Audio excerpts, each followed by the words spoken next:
Speedway, and so are the fans. Over 100,000 fans are here, and we are glad to have you with us here with our live flag-to-flag coverage.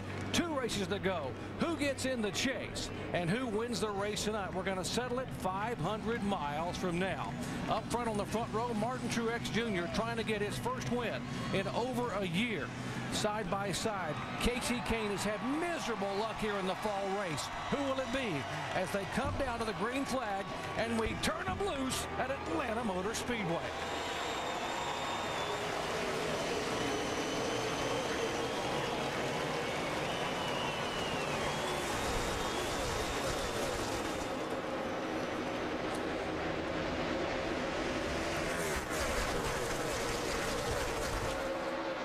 Kurt Busch up very high on the outside in the same car he dominated with back in March. But it is Martin Truex Jr. coming out of turn 4 who should be able to hold on and lead lap number 1. Kurt Busch looked like he was shot out of a cannon off of turn 2. Up on the high side right off the bat. Big run on the outside of Jimmy Johnson right here. Yeah, we'll see that high line work quite a bit tonight, especially as these guys get a few laps on the tires. It's normally not the preferred line early on. But Kurt Busch really got a run. Has to fall in behind Jimmy Johnson down the back straightaway. See his brother Kyle Busch there challenging for that 5th spot with Jeff Gordon. Across the top of your screen, the green along the side of those names of the drivers indicates those that are in the top 12 right now in the points. The yellow indicates drivers that have a shot to get there. And, of course, white indicates those that have already been eliminated from chase contention here in 2009.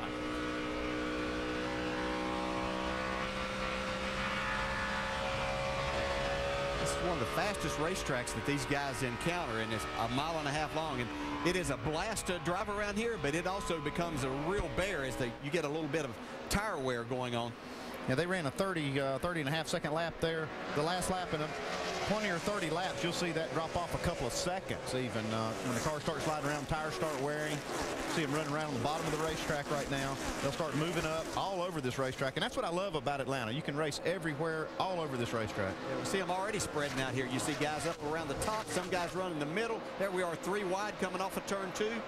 And what a surprise, it's Juan Pablo Montoya, huh? Man, making a nice run too.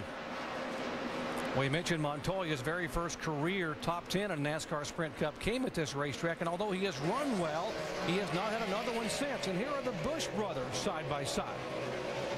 Well, this is a big night for Kyle Busch. He doesn't want to have to make up a huge deficit going into Richmond next week. So he knows that this is his chance to try to get himself situated in that top 12 and have a chance to win a championship this year.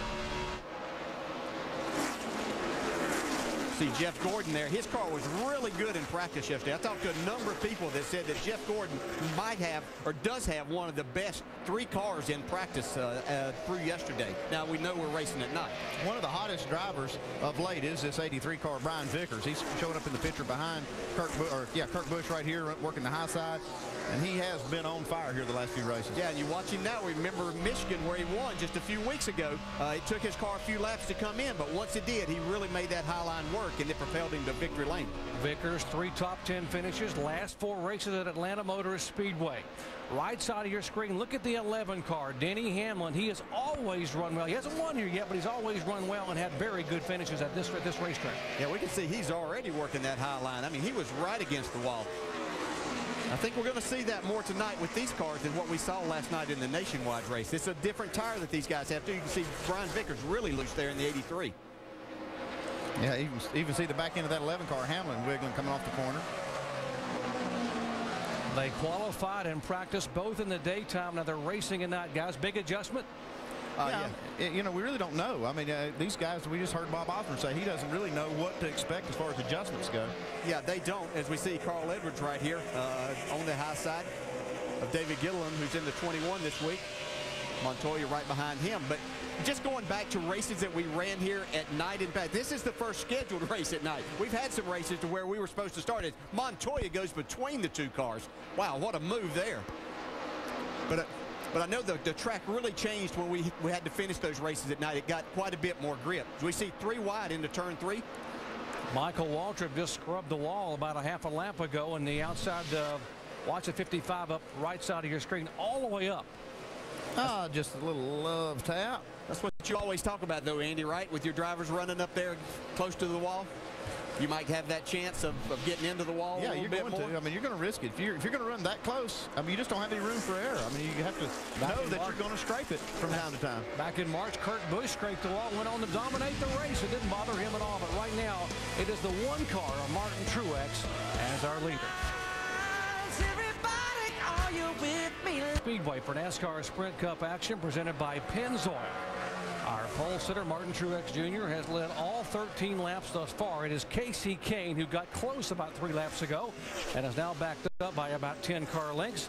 And back in third position is the 3-time Cup champion, Jimmy Johnson. There comes Jimmy Johnson in the 48 car.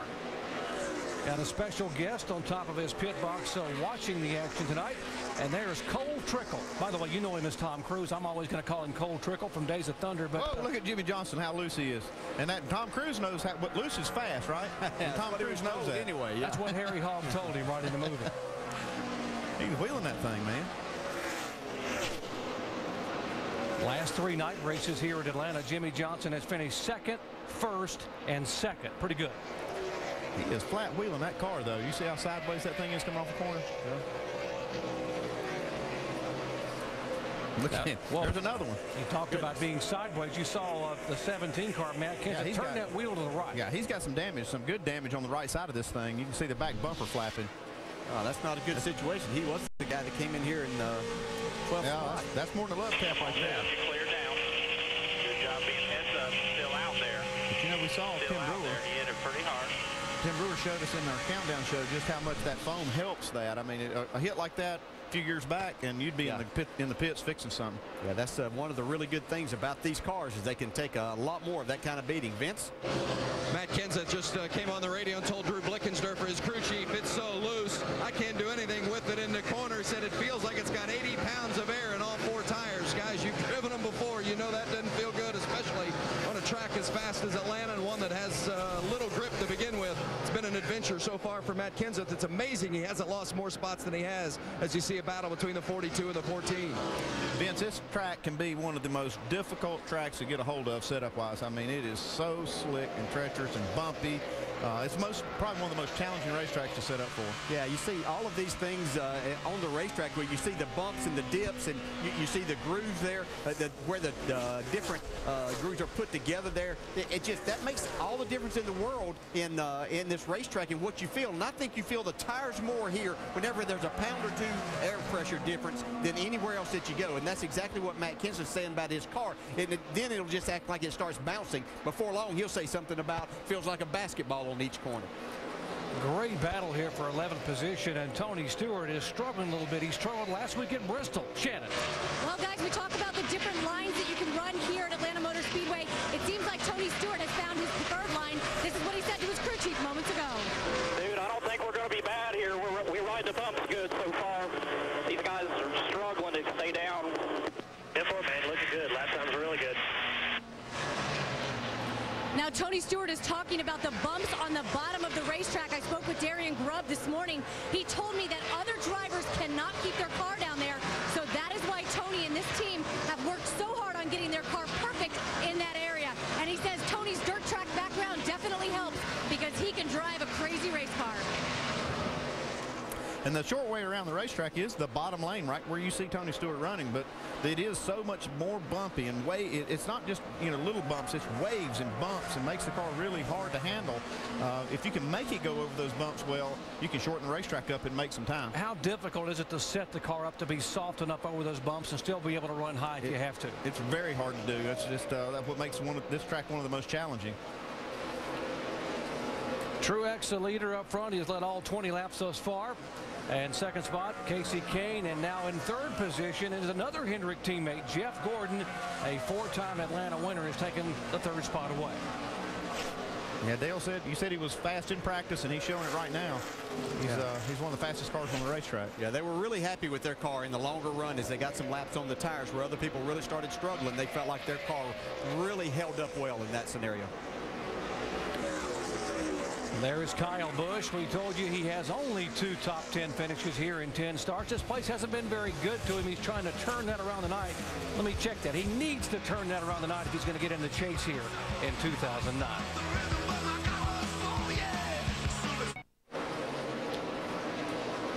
Working lap 26 here. NASCAR Sprint Cup Series action presented by Pennzoil, Atlanta Motor Speedway. It is Martin Truex Jr. who has led the first 26 laps. And as the laps click away here, guys, at Atlanta, the times and speeds are really dropping off. Yeah, you can see 181 miles an hour on the second lap for Martin Truex, 163.7 right now, and they're still slowing this. The tires just lose so much grip through a run. Now, the track's going to gain grip as it gets cooler during the night, but as this tire wears through a run, they just fall off a tremendous amount.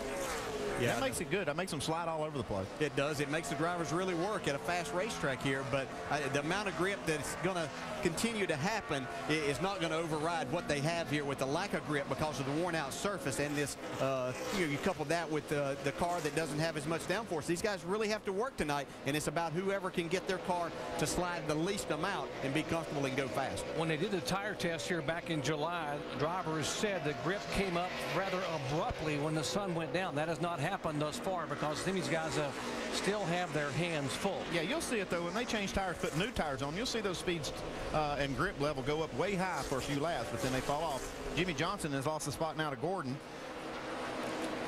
Johnson, one of those drivers who's been trying to just hang on here the last 15 laps. A little more specific, but where is the lose?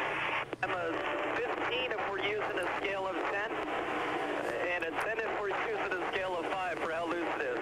I can't believe we're still hanging out up here. I am loose as a mother everywhere. Man, we have been watching that car, and I agree with him 100%. He is sideways around this track. Yeah, this is an oval, and I'll promise you he's turning right more than he is right left. there. Look right there. You can see the wheels going to the right all the way through that corner. My goodness. Woo.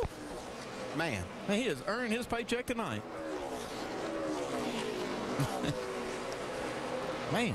What do you think Chad Knaus is thinking about right now? Well, he's thinking, I got to tighten him up. He said, well, yeah. He said, we got it freed up, and that's supposed to be fast, so that's a good thing. What are they saying, Jamie? You know, Chad Knaus, you guys, he's always like loose, you know, calm, everything's great. Well, I asked him earlier what to expect tonight, and he's like, I don't expect too much, but actually, I don't really know.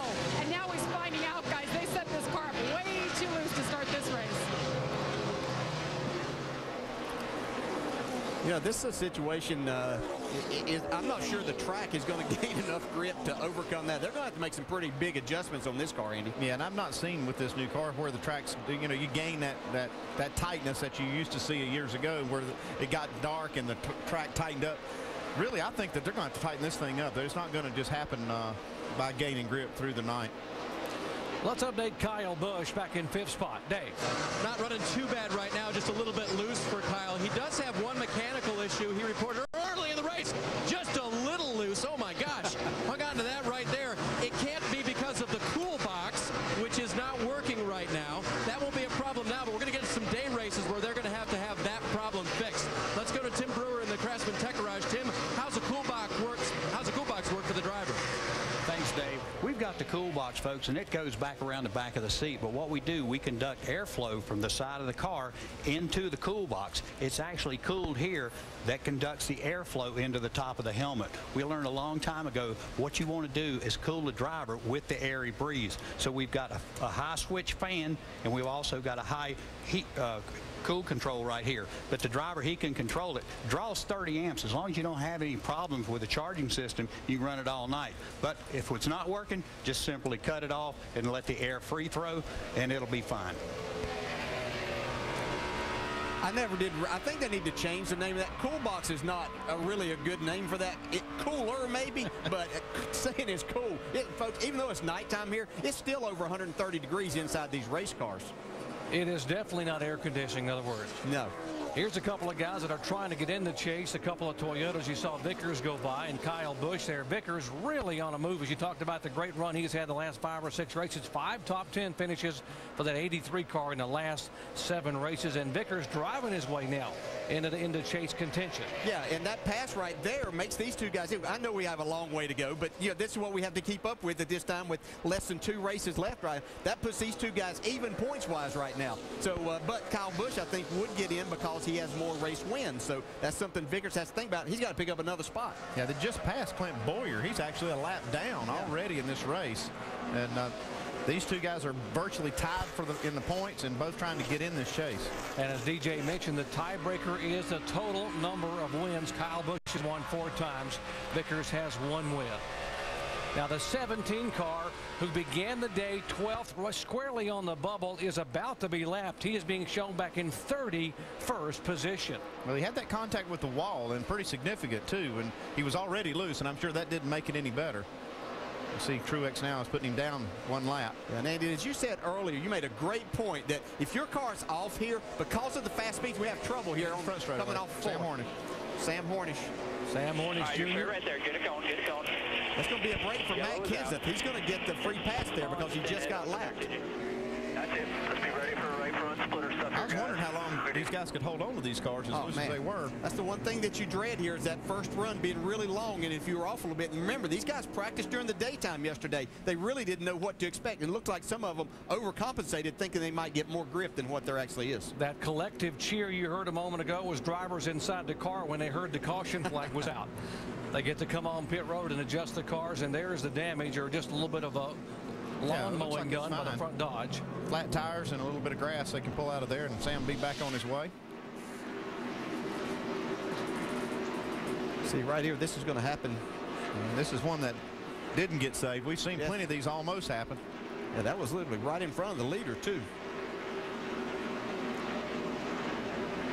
Plows it across the grass, and Sam coming off 2 top 5 finishes in the last 4 outings, so really gaining on it here, but struggling, as are many drivers in the early laps at Atlanta here tonight. Yeah, Clark was in the bill for that grass right there.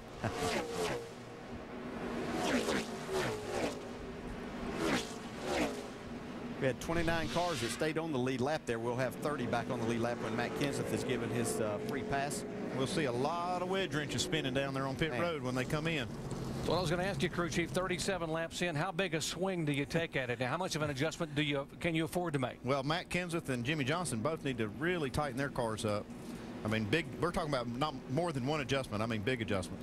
The 17 car is our Aaron's lucky dog. He is the first car lap down and will get the free pass. So after a miserable handling car, Matt Kenseth gets 2 breaks, gets a caution flag and the lucky dog to get back on the lead lap. Matt's also going to have to fix some damage that he got when he hit that wall. He's got that back bumper that's detached from the side of the car. They need to work on that and get this car a lot better for Matt.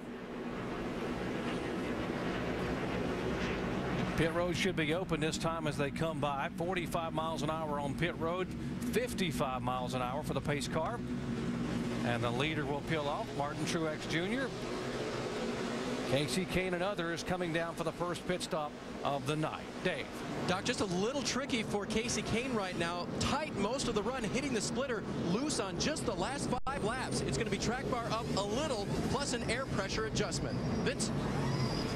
The 24 of Jeff Gordon, pretty good at the beginning of the run, started to tighten up as the run progressed, not taking a big swing at all, a little bit of a chassis adjustment and 4 tires. Jamie? The 48 on the bottom, Jimmy Johnson, you saw how loose he was. They're going to make a panhard bar adjustment, wedge adjustment, air pressure adjustment to try to snug him up. Sunoco Fuel's down and away, Shannon. Your pole sitter says his car is just a little bit snug, but overall the balance is good. No changes. 4 tires for Martin Truex Jr. Race off of pit road, and Casey King gains a spot and will be the first car off pit road. You saw they all changed tires. Martin up 2, Vickers back 2.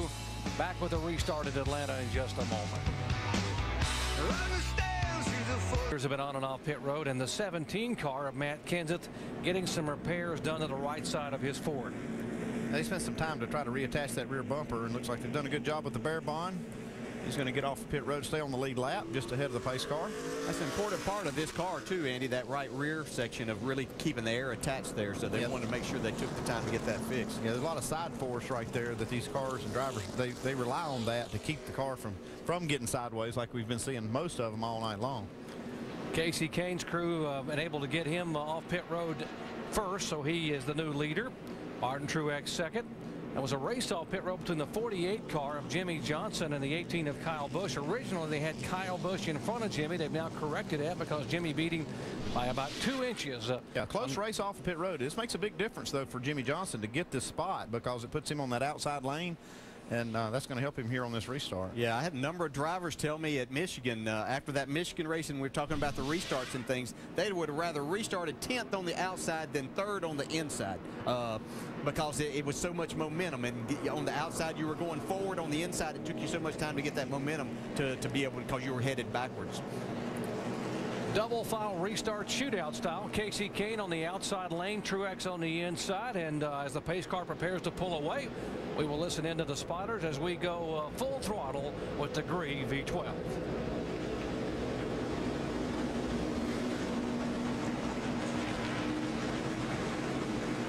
All right, we got cars off. Be ready. Ready. Ready. Ready. Green flag. Green flag. Green flag. Got the outside.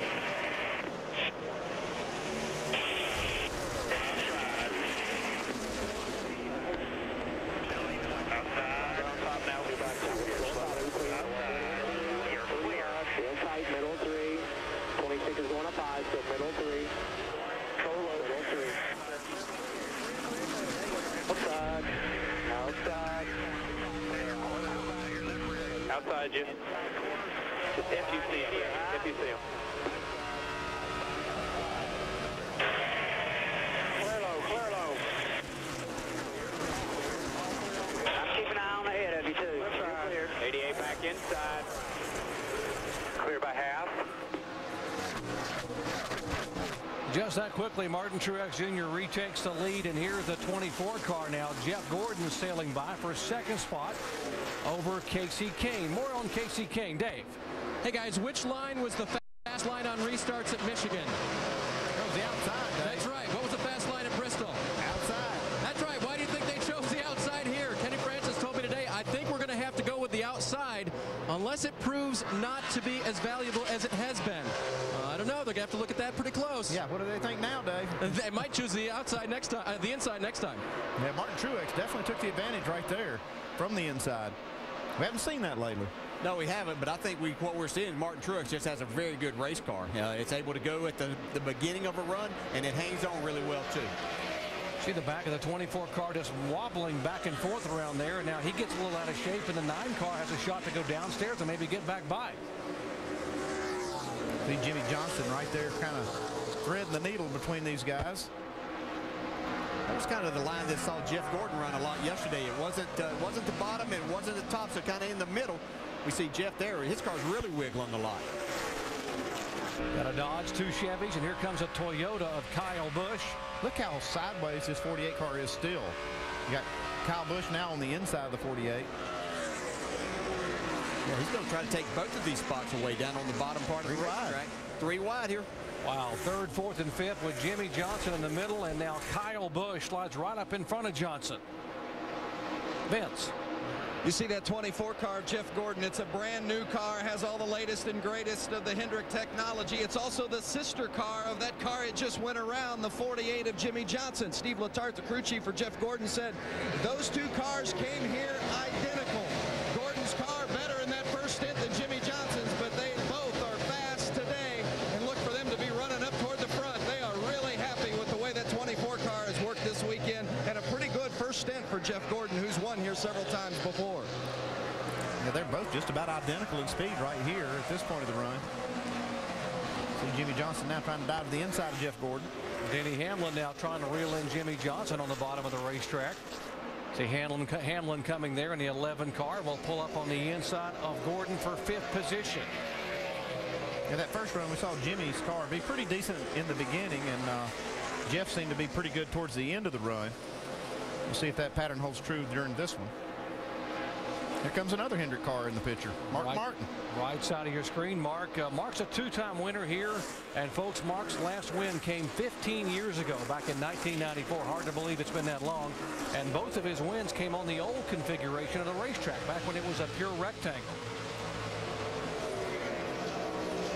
It was a lot of us hated to see that old racetrack though, because it was so much fun to race on. But what they came with was something new and improved and had a lot of speed to it and was fast. And now it's just worn out. It's still fast. It's still matured into a great racetrack where you can really race each other, like right here. This is just great racing with the back ends hung out. You know, when the track has a lot of grip, you can't really hang it out like that. It's just too fast and too much single file racing. But when it gets worn out and gets, I call it character. I love this kind of racing. Mark Martin, one of the great stories here in 2009, coming out of semi-retirement at the age of 50. He said Rick Hendrick gave him a chance to maybe go back and get that championship, and trying to drive his way and stay in the chase here for 2009. See Kurt Busch, the winner here back in March, and Carl Edwards both passing Brian Vickers there. Looks like so far everything's good with Carl with his car and his foot right now. Shannon?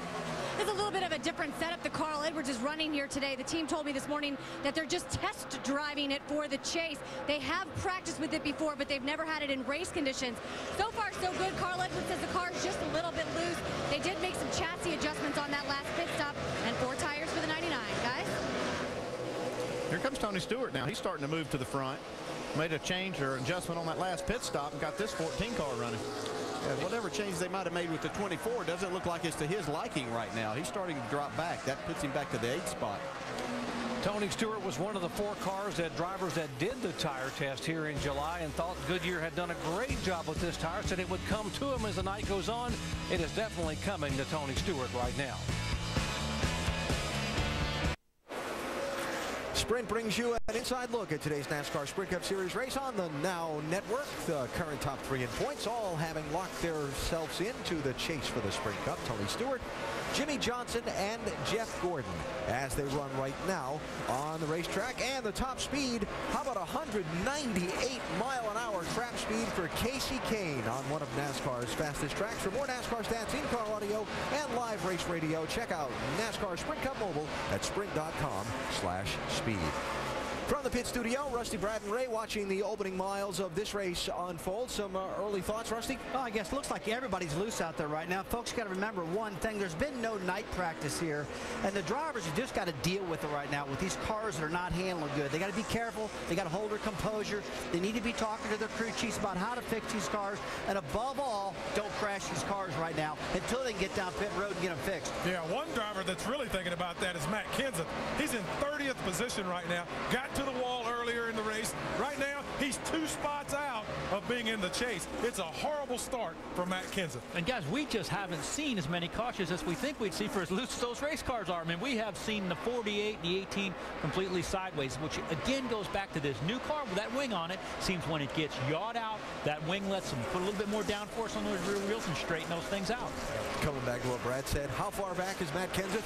Ray almost finished his answer before we found Matt Kenseth on the camera. I'll tell you what, Matt Kenseth is in a lot of trouble right now. There's a lot of laps to go, but he is struggling and having a tough time. He got that right rear into the wall. He is in trouble. Now here's somebody else in trouble. Jeff Gordon is really falling back. He's all the way back to 15th spot after running as high as third and fourth earlier in the race. Vince, what's going on?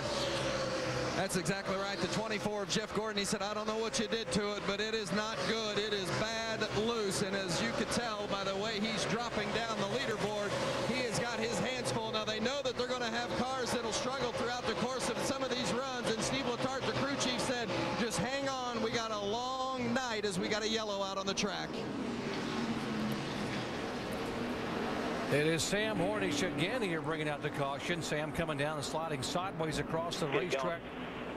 And for the second time tonight, the 77 car will bring out the yellow flag. Well, he slid a little further down the front straightaway that time. Yeah, still, he's got a little scrape on the right side, but other than that, I'm not sure he's got a lot of damage.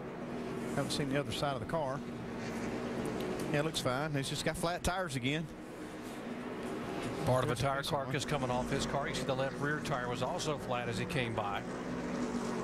That could have been what created that problem. Yeah, because right you see that tire carcass laying where it is on the racetrack could have started this. He had a tire going down, and yeah, he's all the way off the corner there. Turned around right there on the straightaway. See the piece of the tire laying up against the wall. Like Denny Hamlin just missed it. I think Ray Evernham jinxed him. He said, I can't believe we're not seeing more of these guys sliding sideways as loose as these race cars are and having more caution flags. Now we've had 2. I'll tell you what, Jeff Gordon is glad to see that caution because he was headed backwards as those guys were talking about. He was really struggling. Watched him a number of times almost get into the wall off turn 2.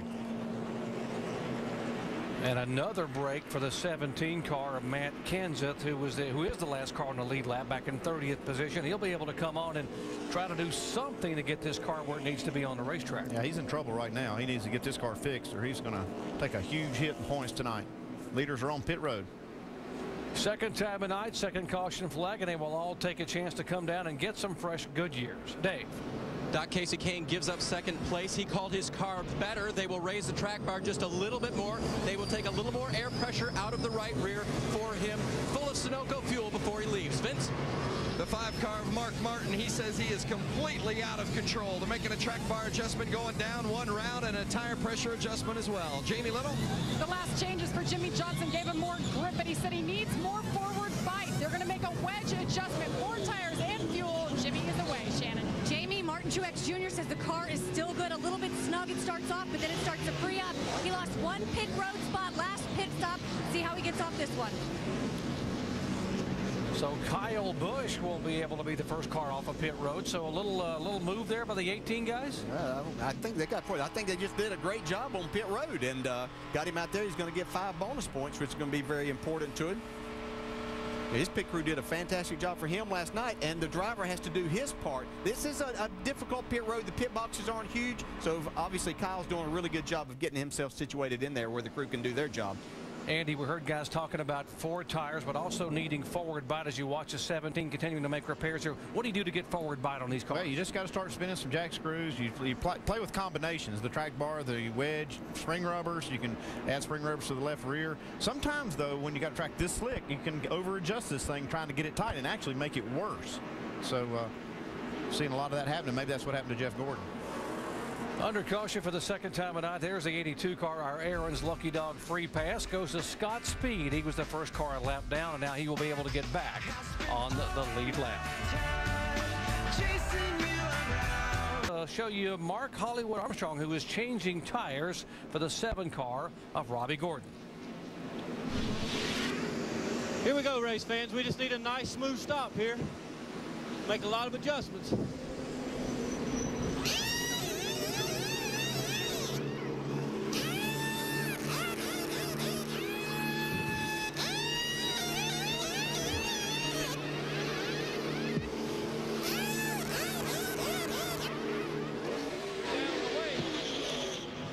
Boy, you can see just how important that light is right there on his helmet because it's so dark in there. Yeah, and here's Hollywood now watching the replay from the pit box. They film these pit stops and then review them.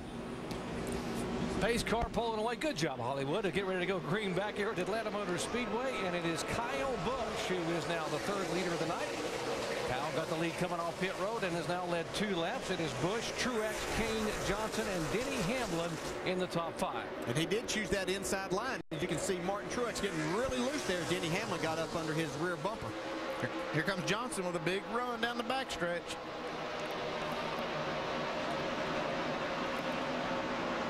And Kyle Busch has got a huge lead over there in 3 and 4 already. This is the battle for second spot here, and Johnson will take that position away. That's the first time we've really seen the inside lane be such a good lane to be in on these restarts for these double file restarts. Check out this 21 car, David Gilliland, man. He is having a great run so far. Subbing for Bill Elliott in the Wood Brothers car, and after Bill broke 3 ribs in a dirt bike accident. More on the 21, Dave. And then we're told about that on Thursday. That's when Gilliland got the call, Doc. They already had the car loaded, so they pulled it back. They put some extra padding on Bill's seat, and they even extended the pedals, welded some extensions in there for David Gilliland, just so he would fit in there. Won't be the most comfortable ride, but so far he's making it look good. Indeed he is, Dave, and he is a hot commodity. Gilliland, we're being told, may run a 4th Joe Gibbs car for 3 races here later on in the season, so certainly his talent showing through well. Yeah, he's been steadily moving forward this entire race, and they made a good pit stop. They did lose a couple of spots on pit road, but they're still maintaining their competitive position on the racetrack. See right here, man, he is right between some really good cars. Mark Martin and Carl Edwards. You see Jeff Gordon was still in that mix. Hopefully he got his car a little bit better than what he had the last time. See the 9 car making his way back towards the front here. That is 3rd, 4th, and 5th. Truex is 3rd, and side by side for 4th and 5th. Denny Hamlin trying to hold off the charge of Casey Kane. Yeah, the last pit stop, we heard a lot of teams were undoing some of the changes they made on that first pit stop because they were trying to get these cars tighter, get more rear grip, like we were talking about that forward bite. But sometimes there's just so much available. You try to go get more, and all you can do is just unhook the other end of the car and then make the thing a lot worse. So I think that happened to a lot of cars, a lot of drivers during that last run, and now we're hearing that a lot of teams undid those changes.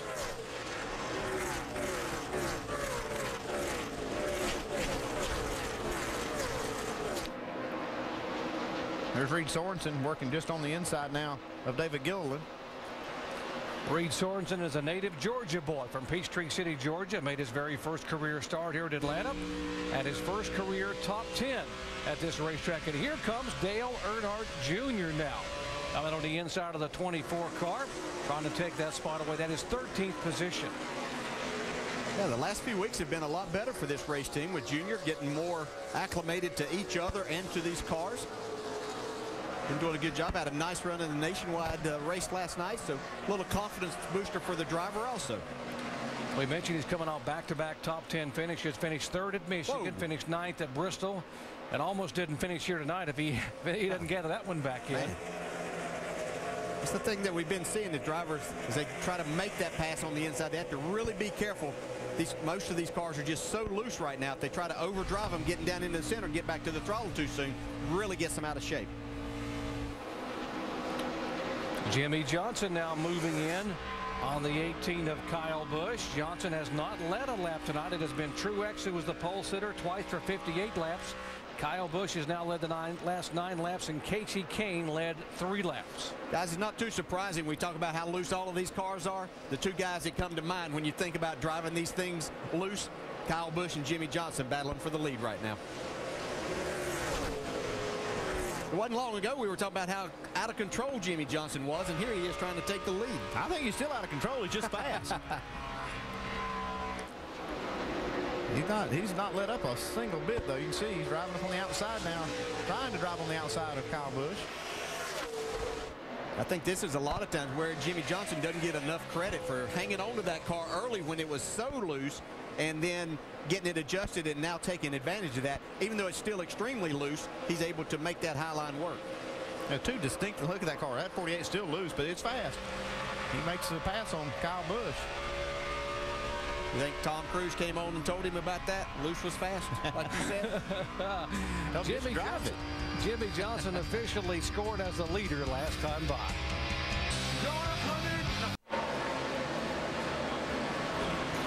Jimmy Johnson continues to lead. A reminder that after our race coverage is done tonight, we go to NASCAR Now post-race, 11:30 Eastern, ESPN2. And tomorrow, the Mac Tools NHRA U.S. Nationals, presented by Lucas Oil from Indianapolis, 1 Eastern, ESPN2.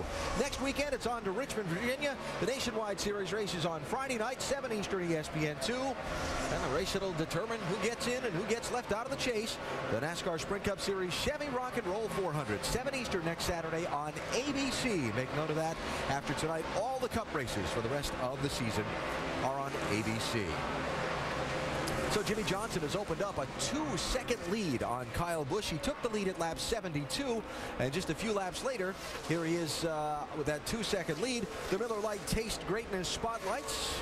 The 3-time consecutive champ, who, if you look at those numbers, is doing better than he did last year when he won that 3rd consecutive title. And that is scary. I mean, they're getting ready for the Chase playoff coming up right after Richmond to march towards that 4th championship. But what's even more impressive is Jimmy Johnson on all 1.5-mile tracks has a 9th place finish average, which is outstanding. Now, Jimmy, one of the guys who's locked in his place in the chase for the Sprint Cup. The guy trying to race his way in is Clint Boyer.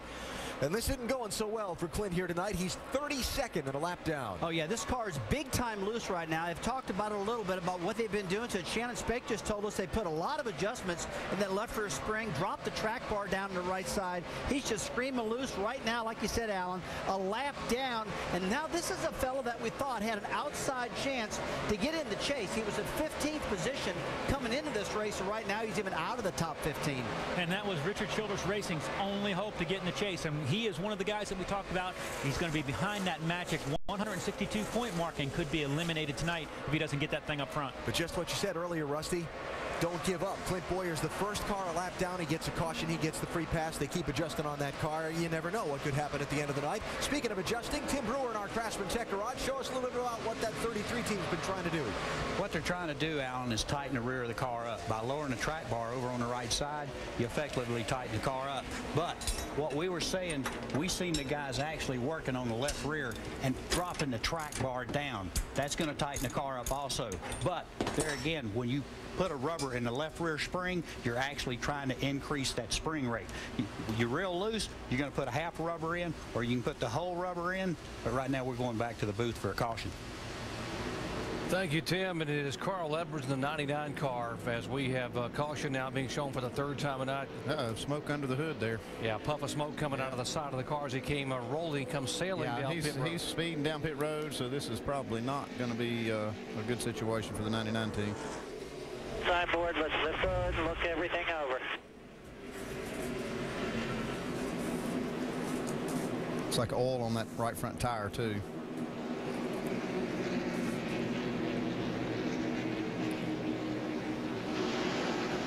So the hood up on the 99 car, and we were just talking about how good luck is good for some, and of course Carl Edwards struggling here tonight, has not won yet in 2009 after winning 9 races a year ago.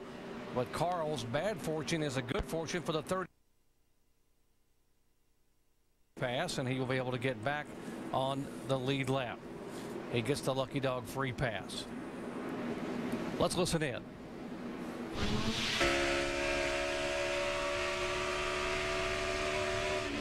Check your gauges here, buddy. Check your gauges.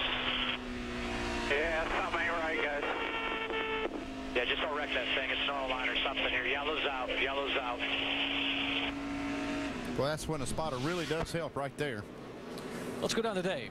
Leader Kyle Busch, actually second place, not bad, just a little bit loose. They'll make a track bar and air pressure adjustment. Jamie. The leader was Jimmy Johnson. He said, I loved that last change. It was a wedge adjustment. He said, a little more of that will help me out. I need a little more grip. 4 tires, Shannon. Martin Truex Jr. says he needs forward bite. These are the first adjustments on this car all night. 4 tires, track bar, and air pressure for Martin Truex Jr. as the field comes down off pit road, guys. The race off again, and guess who, guys? The 18 car beats them all. Kyle Busch gains a spot, changed 4 tires. And Andy, we talked about how important pit selection was. Not only great pit work, but Kyle Busch had a great spot. Well, they're getting it done on pit road. They've got that first pit stall, and it seems to be paying off for them. Kyle Busch back out front following the caution flag, and Carl backing up. We'll head to the garage area. We'll update in a moment.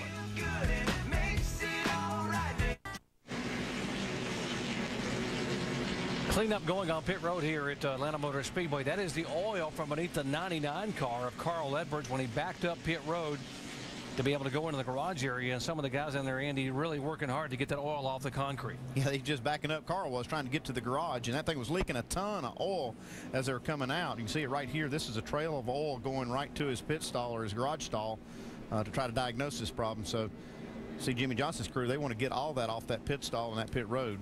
Not just for the crew, but also to get traction for Jimmy as he comes out of the pits. The 17 car back on pit road work continuing there, trying to get that car repaired. Yeah, they're cutting this awful close right here. Yeah, you've got the whole field now entering turn 3, coming to the green.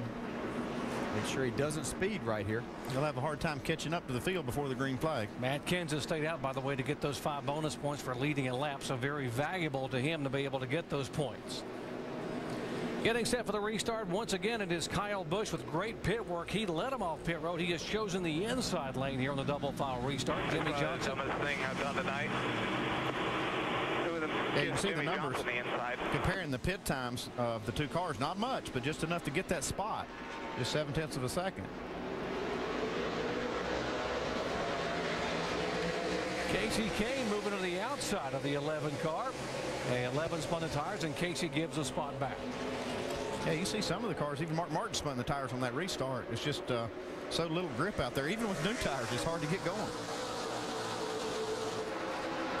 Just joined our coverage. We've had 3 caution flags tonight for a total of 13 laps. And here is the scramble up front. There's a 12 car. David Stremme trying to go on the outside of Mark Martin. 42 of Juan Pablo Montoya is there. Reed Sorensen in front of that group in the 43 car having a good run. And Dale Earnhardt Jr. has already scraped the wall once, running that typical Earnhardt highlight. See him racing with Brian Vickers there. Vickers had slid back a little bit. He's got to get that thing righted if he's going to still give himself a chance to get into the chase. So Kevin Harvick and Jeff Burton, teammates there, battling each other. This is back 14th, 15th, 16th, and 17th as you look back at Burton and Harvick behind them.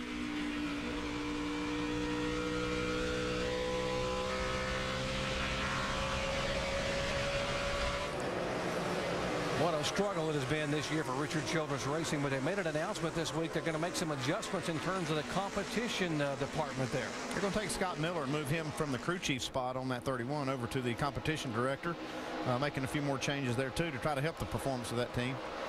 See Jeff Gordon going in a different direction than when we checked in with him a little while ago. He's moving back forward, takes that spot away from Kurt Busch. He moves back up into the 5th spot.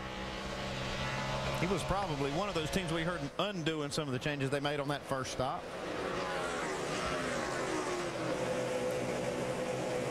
Here's David Stremme battling David Rudiman. They've been side by side for a couple of laps now. Yeah. Stremme's having a good run here tonight. His car looks really solid. That's 11th, 12th, 13th, 14th, and 15th on the screen. By the way, David Stremme was announced this week that Brad Keselowski would take over this car number 12 in 2010. Jamie. Well, it's been interesting for Brian Vickers. His car was really loose. They made an air pressure wedge adjustment. Now they've gone back. Their car is exactly the way they started it. He said it's so tight, it feels like a pogo stick. So we're going to keep working on this car to hopefully go forward. He was really having to work right there. Montoya really got down on his quarter panel there as they were down in the middle of 3 and 4. And Vickers was having to squeeze out of the throttle a little bit as he fights back now to the inside.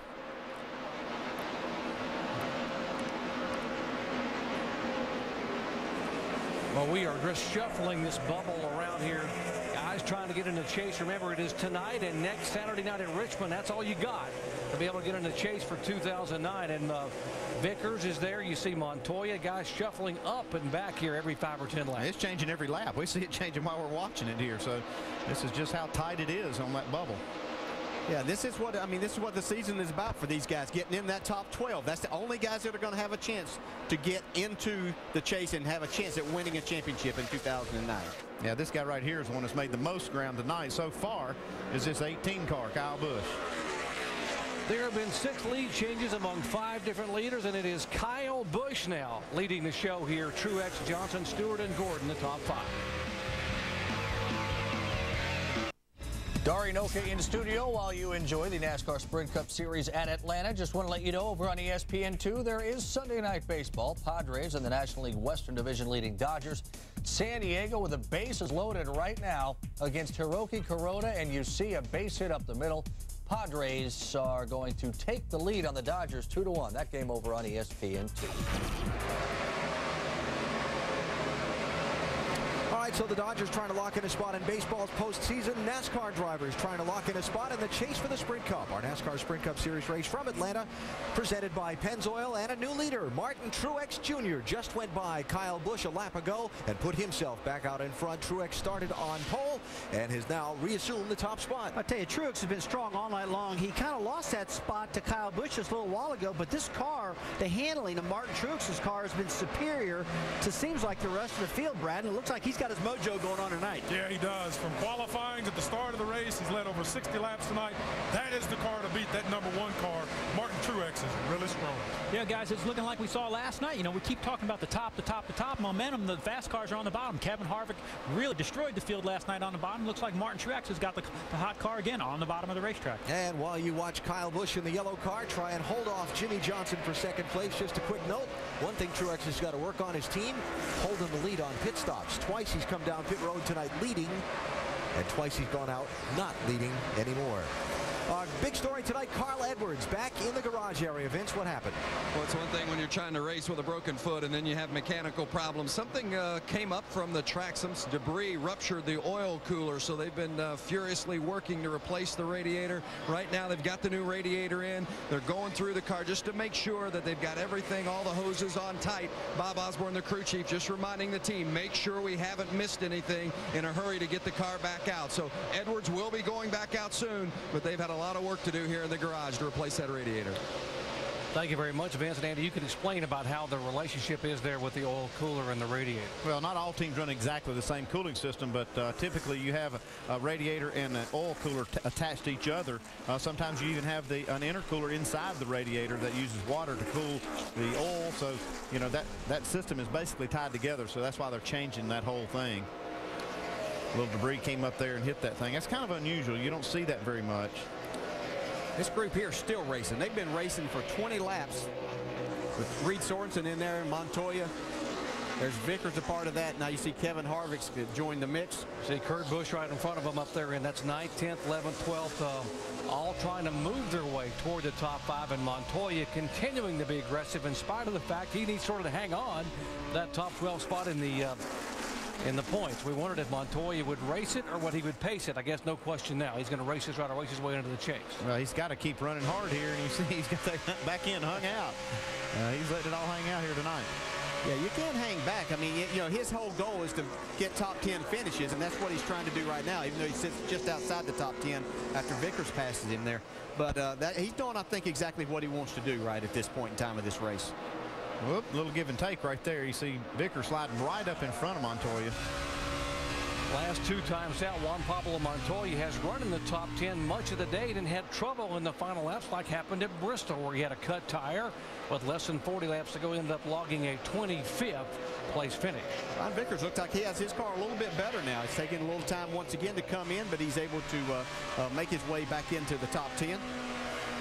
Trying to take that ninth spot away from Kurt Busch, who was, again, our winner here back in March. See Vickers trying to make that bottom work, but Montoya gets such a run. Montoya thread the needle right there.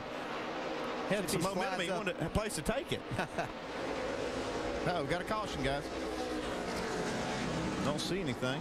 There's the 13 car. Oh, there it is.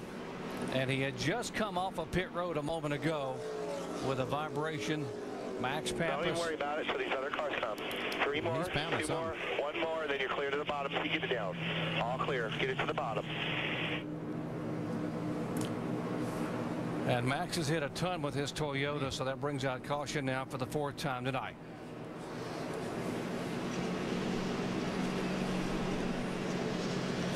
Max, the open wheel ace, who had the great run at Watkins Glen a few weeks ago, finished, got his career best finish there of 8th after a top 15 qualifying effort. And yeah, the vibration came on pit road. Let's see if we can see what happened as he was trying to come off. Whoa, man, that thing took a right-hand turn. It looked like something broke there. Yeah, something broke. Either a tire went flat, blew a right front, or something broke. Man.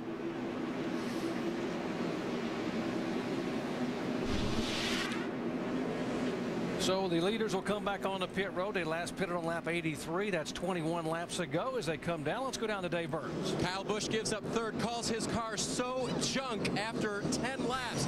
They'll remove air pressure all the way around and put some wedge in the left rear to try to help Kyle. Vince. 24 of Jeff Gordon coming in. Gordon says the car's still a little bit tight in the center and the back end is swinging out. Says it's awesome the first couple of laps, and it tightens up. They're going to make an air pressure adjustment with more fresh tires. Jamie? Jimmy Johnson said he has front grip now. He can use a little rear grip, 4 tires and fuel. He asked for a wedge adjustment. They opted not to do it. Shannon? Martin Truex just a little bit free at the end of that run. They're going to make an air pressure adjustment and 4 tires as the 18 comes down pit road, guys. A 13.5 second stop for Kyle Busch's bunch, and Bo Johnson and Gordon were in the 14-second category, so Kyle Busch will gain 2 spots. Truex back 1, Johnson back 1, and Kurt Busch up a couple of positions with his Dodge team gaining him up to 7th position. So again, the guys on pit road in the 18 pit. Steve Addington and company getting it done on pit road. Back. New leader after a round of caution flag pit stops here at the Atlanta Motor Speedway as we get ready for the restart. Kyle Busch, 18, has chosen the outside lane for this restart. He got off pit road ahead of Martin Truex in the 1 car. And it's the 3rd time tonight that the 1 car has come onto pit road as the leader, but left not with the lead. Now, the 1 car has the first pit stall at pit exit, and that's usually an advantage. So why is Kyle Busch getting out ahead of that 1 car? Ray, you got a theory? Well, Kyle's pitted at the other end. I think he can get in sooner without having to slow down a bunch, deaccelerating. But the length over pit road, we know the guys are pushing the pit road speed limit, and that pit road is 1,600 feet long. At 45 miles an hour, it takes you 24 seconds to go down there. At 48 miles an hour, it's just 22.7 seconds. So he could be gaining just in 3 miles an hour difference going down in pit road speed, still within the pit road speed limit. He could be beating him by a second on pit road. So he could be a little conservative coming down pit road, not wanting to get busted. I'm talking Truex now. He could be a little conservative coming down pit road. He can call NASCAR and find out what that speed's been and correct that after the problem. Carl Edwards is back on the track. They were under Dale Earnhardt Jr.'s car for a little bit on this caution. Follow up on those stories momentarily. First up to Doc, DJ, and Andy for the restart. Thanks, guys. They were checking the toe in, by the way, under the 88 car where he had just brushed the wall to make sure Earnhardt Jr.'s car was okay. Getting set for the restart, and Kyle Busch will come down. And all these guys spinning the tires a little bit on the restarts here, Andy. Yeah, but getting going pretty good. We don't see anybody losing a ton of ground. We saw Kyle Busch choose the inside and the outside lane for these restarts. Yeah, Denny Hamlin getting a real run right here. Going to try to take the lead away from his teammate. Denny Hamlin has not led a lap tonight. Running back in 2nd spot, there comes Tony Stewart down on the bottom of the racetrack inside of Jimmy Johnson for position. That's for 5th spot. Well, look at this guy back here. Matt Kenseth down on the bottom side of a 3-wide battle. It's not the kind of situation Matt Kenseth wants to be in, but he's having to put himself in that as he tries to battle back from being way back in the pack. He has come from 31st position to 19th, and here comes the 11 car of Hamlin. Kyle Busch's car extremely loose, and here comes Denny Hamlin for the lead.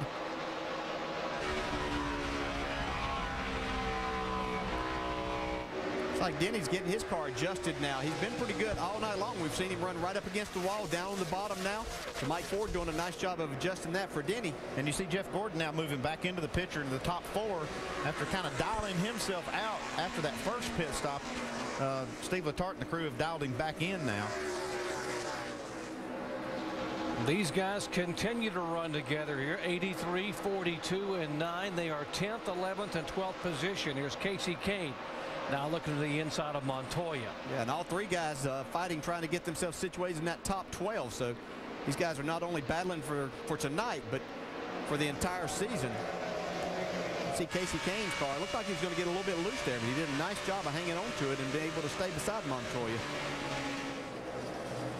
Casey Kane's a former winner here at Atlanta. He has run really well in the spring, but he has been abysmal here in the fall races, finishing 30th or worse in 3 of the last 4 fall events at Atlanta. Just for some reason, this race doesn't suit Casey very well. Well, he got really loose there with Joey Logano right up on his back bumper, too, as he was still on the inside of Montoya. You see, he lost quite a few car lengths to Montoya.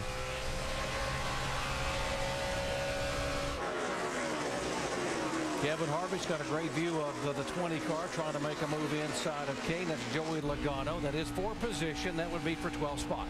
And I was watching Jeff Burton come off of turn 4 right now. I've seen him about 3 times now come off of there sideways, but he's hung on to it every time. I don't know how he's doing that. He's in the middle now. He's about to get run over, and he almost got run over coming off turn 4, like you said. There comes Bobby Labonte in the picture in the 71 car, and he's having a great run so far tonight. This is actually about as far back as we've seen him. He's been in the top 20 most of the night. 569th consecutive start for Bobby Labonte, the 2000 Series champion. He is the winningest active driver at this racetrack. He's won 6 times. 5 of those wins have come on the new configuration racetrack. And Bobby, by the way, would have been out of the week this week because they had put a rookie in the 96 car, Eric Darnell, but they decided to let Bobby drive the 71 car for 7 races here during the remainder of the season. Here we got a change for 3rd place. Here comes Jeff Gordon and Jimmy Johnson with a nice run on the outside. I think Jimmy Johnson is going to try to get both of these cars off of this corner through the middle, but it looks like Jeff Gordon's going to have the momentum. Looks like Truex car struggling just a little bit. And I talked to a number of drivers that talked about that the sets of tires that, you know, they didn't have any complaints with the tire, but that they went from set to set that their car would change without making any changes to the car itself. So that was a little bit of concern if they were going to see that throughout the night. Tony Stewart trying to move in on this group as well. You see Jimmy Johnson now going downstairs and going around the 24 car of Jeff Gordon for 3rd position, and you can see the 14 car now trying to reel this group in. And Jimmy's got a great car tonight too. I mean, he's been kind of up and down just a little bit, like you said, with those sets of tires, but he's overall had probably the strongest car.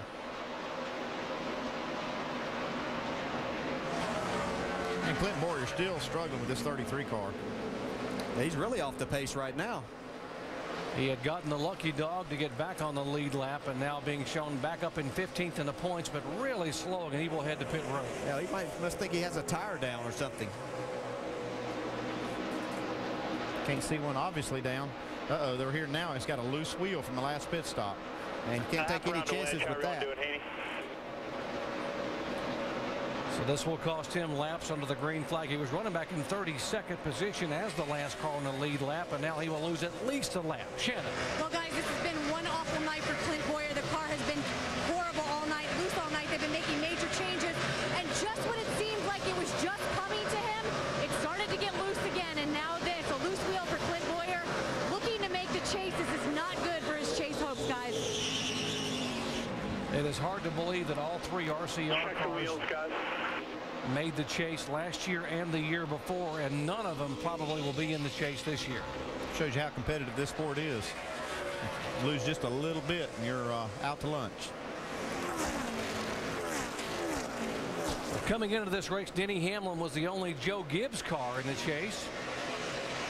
And there's the wheel that came off the 33 car. You can see where the wheel just began to wobble and sort of galled its way out around the studs. Yeah, that's what they want to check for. They want to find which one it was, and they can see that we're here now. It's the left rear. They want to see which one it is that's elongated because those studs will get damaged after that wheel's been loose, and they want to make sure that they hammer those on that side to get them tight every time. So troubles continue for Richard Childress Racing in the 33 car of Clint Boyer. Back up front, Denny Hamlin has become our 7th different leader. 10 lead changes here, lap 119 of 325. Going on here at Atlanta Motor Speedway. Denny Hamlin, who's a big Virginia Tech fan, disappointed last night in the outcome of his Hokies against the Crimson Tide of Alabama. Got to be pleased with what's happening for him tonight, as he is the leader here by about half a second over Jimmy Johnson. Jimmy Johnson, though, in that 48's been slowly reeling him in. Working the top side of the racetrack. You see Jimmy right there. Not all the way against the wall like we've seen some cars, but he's working that high lane pretty much. But he's run down. He's made about a second and a half difference to get to close here and try to take this lead away. Now Carl Edwards back on the racetrack, Doc. We mentioned he is back out 23 laps down, guys, in 39th position. If you just joined our coverage, Carl had a ruptured oil cooler and brought out the caution back on lap 82. Went to the garage area and had to have the oil cooler and the radiator replaced, now back out on the racetrack. Yeah, Carl was hoping to lock himself into a spot tonight, but he's going to make for a tense week once again as we see Jimmy Johnson take the lead from Denny Hamlin. Jimmy Johnson had led once earlier tonight for 12 laps and now reassumes the lead here on lap 127. Denny's not ready to give that lead up quite yet. It's about a dead heat at the start-finish line, but I think Hamlin will be credited with leading that lap. Well, we're seeing so many wide chassis changes just over a period of a few laps. Some guys will just go to junk. Others will get better and better over 5 or 10 laps. Well, that's what you have when you have a track like this that has so little grip as you wear the tires. It's so abrasive on the tire. And when it does that, if you can, if your car is abusing one end or the other, your car can go away to teetotal junk in just a few laps. We've kind of seen that with Kyle Busch. He's been able to go fast for 5 or 6, 7 laps, but then he just goes off terribly loose. And now we don't even see him in the picture hardly here. And Andy, one car that has come to life is the 88 car of Dale Earnhardt Jr. He had been on pit road. We mentioned they had the car up on jacks, checking the toe in on the front of the car. And the last 5 or 6 laps, he has been flying. They actually changed the toe. They had it jacked up and made a change to try to correct that. And it's really lit this car up. I mean, they have been coming straight to the front. He's been working the high lane earlier. Now you see him on the bottom. But that was a good move by that team to do that because they had to restart back at the tail end of the lead lap cars when they did it. Yeah, he restarted back in 30th position, and right now he just moved into 14th spot. Yeah, this is the line that he's used to make all of that time up, but he caught up to Brian Vickers, and he's kind of taken that lane away. But let's go to a replay and show you just a few laps ago. He surprised this group right here by driving up on the outside of him and almost ran out of room. You see Rudeman and Ambrose get together. They're trying to stay out of his way.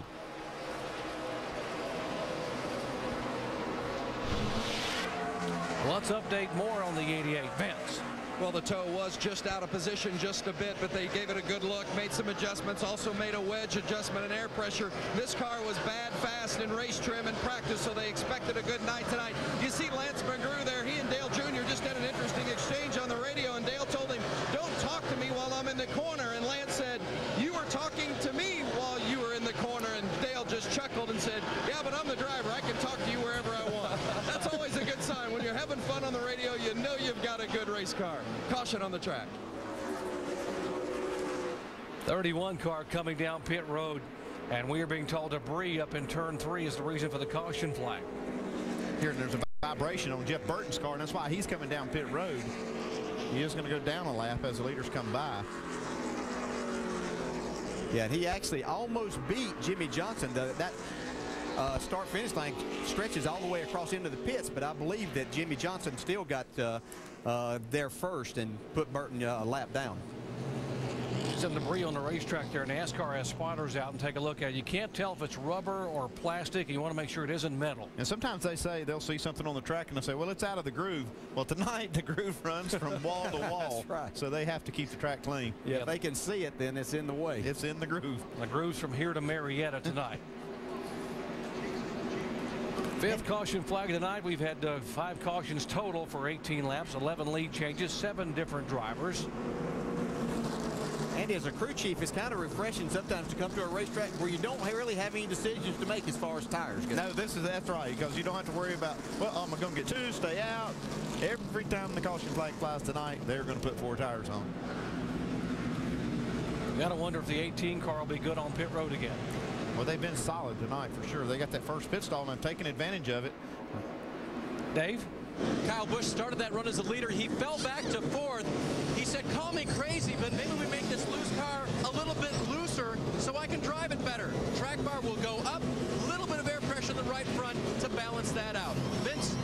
The 24 car of Jeff Gordon. Jeff says it's the best it's been all night through the center, but it's a little bit loose off, so they're going to make a slight air pressure adjustment and 4 fresh Goodyears. Jamie?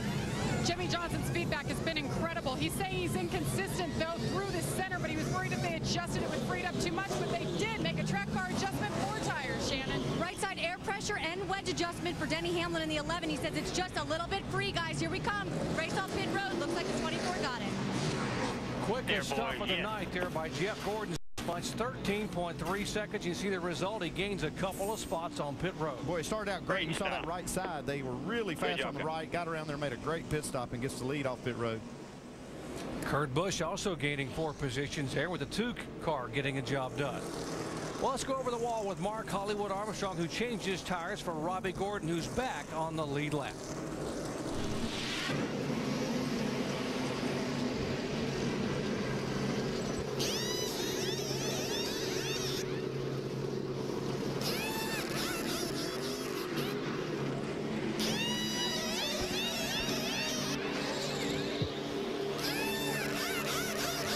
Come on, baby. Come on now. Let's go.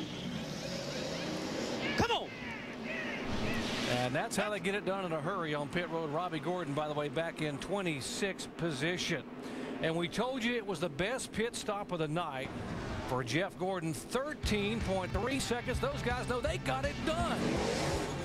They are tired of getting beat off pit road, and their driver, because of what they did, was the first off of. Back at Atlanta Motor Speedway, Jeff Gordon is our leader by virtue of great pit work. Now let's show the comparison on pit road here. Yeah, here's two teams that are flat getting it done on pit road. Jeff Gordon getting the lead, his team getting the lead off pit road. You can see that left side, 3.1 seconds, finishing that stop up at 12.7, a second over Kyle Busch, who also gained a spot on pit road that time. So crews responding to challenges on pit road, and Jeff Gordon, the four-time winner at Atlanta, now being shown as a leader, and he will choose the outside lane here on the restart. Yeah, we've seen different scenarios here as far as these drivers. I think they don't know exactly which one may be an advantage. If there is an advantage, I think it just totally depends on what the driver likes right now. A couple of Chevys up high, a couple Toyotas on the inside. We'll see who will get the advantage. Even with new tires, it's hard to take off here. You have to really be careful not to spin the tires. Denny Hamlin looks like he's got this thing figured out on these restarts. I think overall we've seen that inside lane get the advantage on the restarts. Hamlin pulling Gordon by a couple of things now, make it 4 car lengths down the backstretch. See Jimmy Johnson fighting back on the outside here. Get that third spot away from Kyle Busch. Seems like it takes Jimmy Johnson a few laps to kind of get that car corralled and aimed in the right direction before he starts making his way back to the front. He's been in a controlled slide really since the race started, but he's controlled that slide pretty well by driving into the lead after they run a few laps on tires. Give a call to Joey Logano. You see him on the right side of your screen there, moving in the 20 car. The 19-year-old rookie having a very good run here at Atlanta. Yeah, he's doing an excellent job. His pit crew picked him up 4 spots on that last caution period there, so that's always nice. You see Montoya taking that spot away from him now. 3 of the top 6 are all Gibbs cars, so having a great night overall as a team. Looking back from Juan Pablo Montoya's Dodge after, or Chevy, pardon me, after he took away the 6th position. And the one car up near the concrete, not sure if he got it, but he went all the way up against the wall, came very close. Well, he's not the only one. I've seen a bunch of them up there tonight. He's really falling back. He's back in the 17th spot, somewhere he hasn't been all night. He's been up in the top 5 the entire night. See right behind him is Matt Kenseth. His pit crew did a nice job. He had fallen back outside the top 20, but he's trying to battle back once again. They're still fighting some handling issues with that car. Well, that could be the comeback of the night for Kenseth. Here comes Jeff Gordon, the 24 car, now trying to take the lead. Well, you hear the fans over there in turn 3 cheering Jeff on. He gets it done, gets the pass made off of turn 4.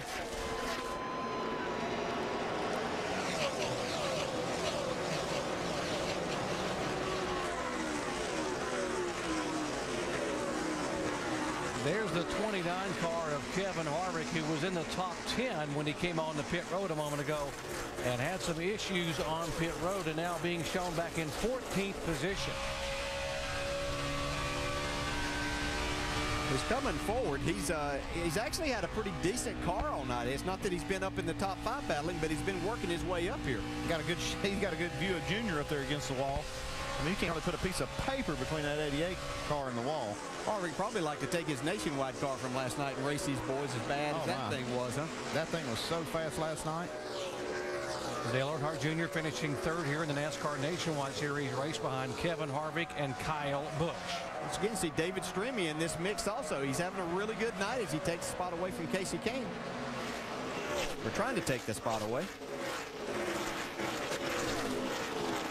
Yeah, Stremme is hung in the top 15 much of the night, and up front they continue to swap back and forth. Jeff Gordon, Denny Hamlin, and now Hamlin goes all the way down to that yellow line and bobbles a little bit.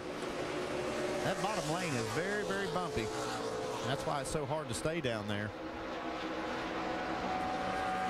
You really have to, on your entrance to turn 1, you try to drive outside of those bumps so it doesn't upset the car too much. Then you really get some bumps as you come out of turn 2. There's not a lot of bumps up there where Junior's running. There are some spots that you can see that car really loose. He's really driving this car, doing a great job. Just roll it over and spin it out off a little bit. See, down in turn 1 and 2, he goes back to the bottom of the racetrack. See, things kind of reversed. Whoa, man, that thing's out of control, though. Here comes Mark Martin on the move. Taking the 6th spot from Tony Stewart is Martin. See in front of him, there's the 42 of Montoya up in 5th. Both those guys doing exactly what they need to do tonight. Good, solid runs.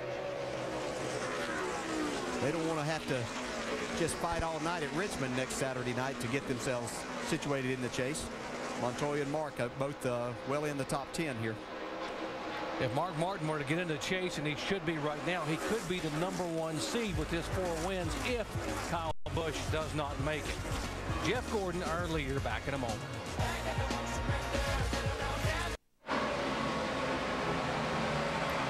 Jeff Gordon leading not quite to halfway of tonight's NASCAR Sprint Cup Series race at the Atlanta Motor Speedway. Gordon out in front of Denny Hamlin, Jimmy Johnson, Juan Pablo Montoya, and Mark Martin, your top 5. Right behind them in 6th position is Kyle Busch, who has been out in front of this event on a few different occasions tonight, 3 times for 24 laps. Kyle, one of the guys fighting for a place in the chase.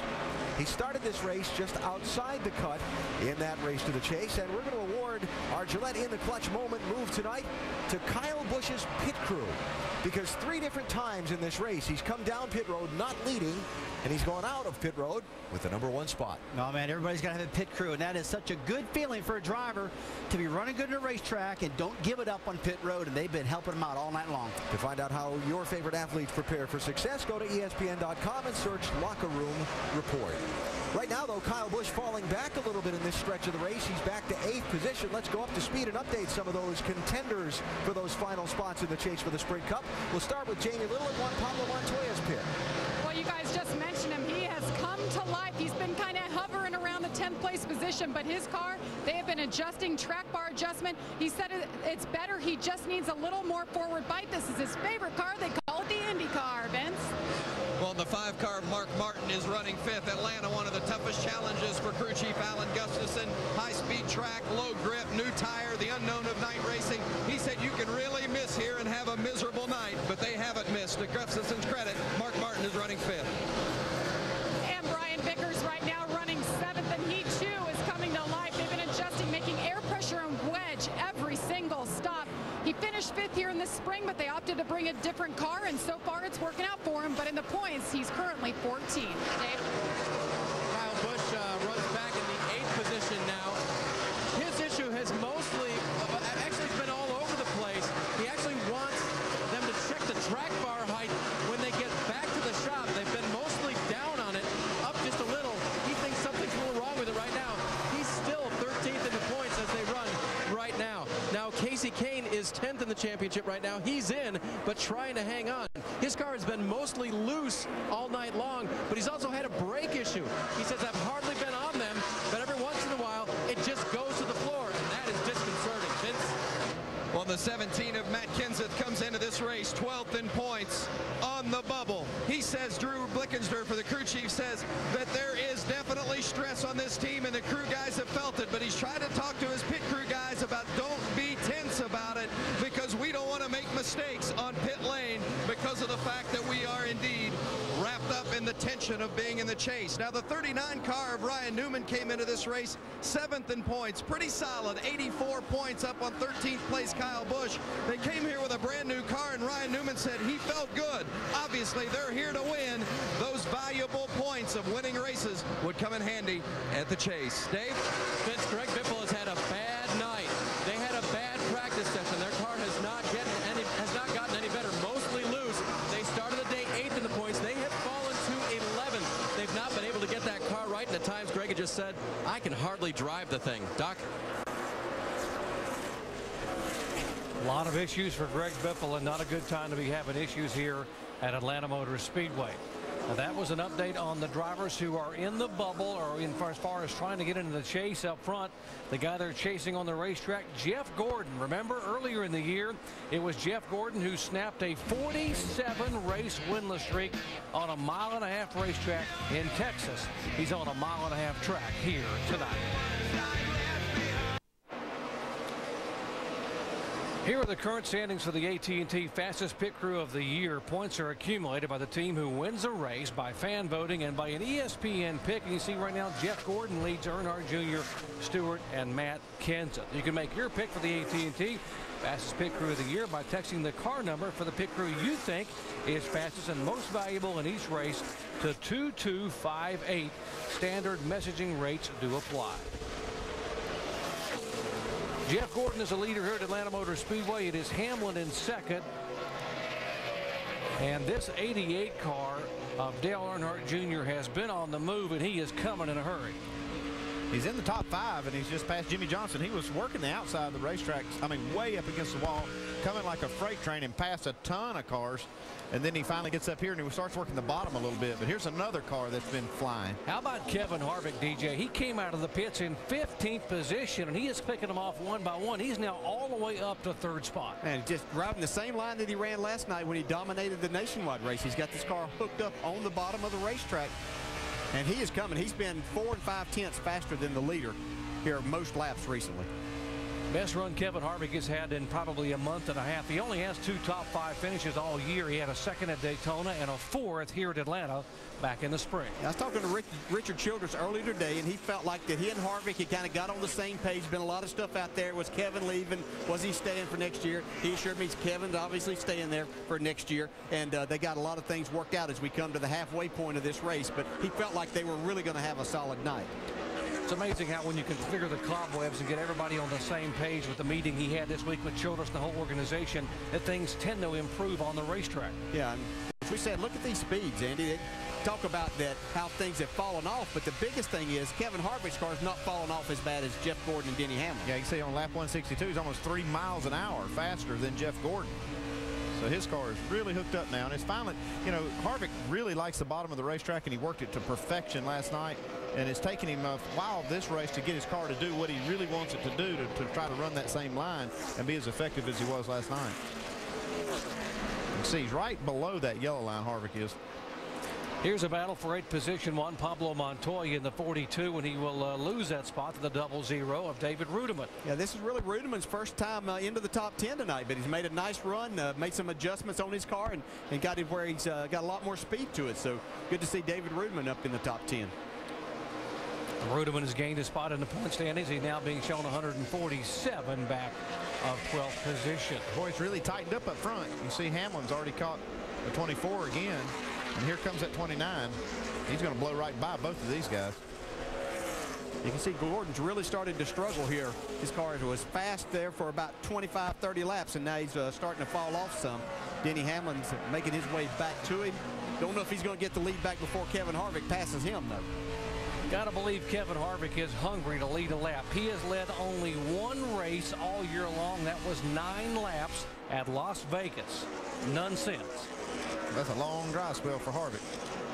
There's Hamlin taking the lead back as they get to turn 1. But Kevin Harvick is really moving, Jamie. Well, I'll tell you, a lot of confidence going to victory lane last night. He actually learned a lot of things. He told me some things he learned last night that he could put into this race tonight. What was that? Well, they made adjustments last night, anticipating some changes. They didn't work. They ended up going back to how they started the race. That's exactly what they've done tonight. They didn't make any changes the last 2 stops. He knows what's going to happen with this racetrack. It's working out. The last stop, though, they dropped the lug, went back a little bit, but he is on fire. Vince?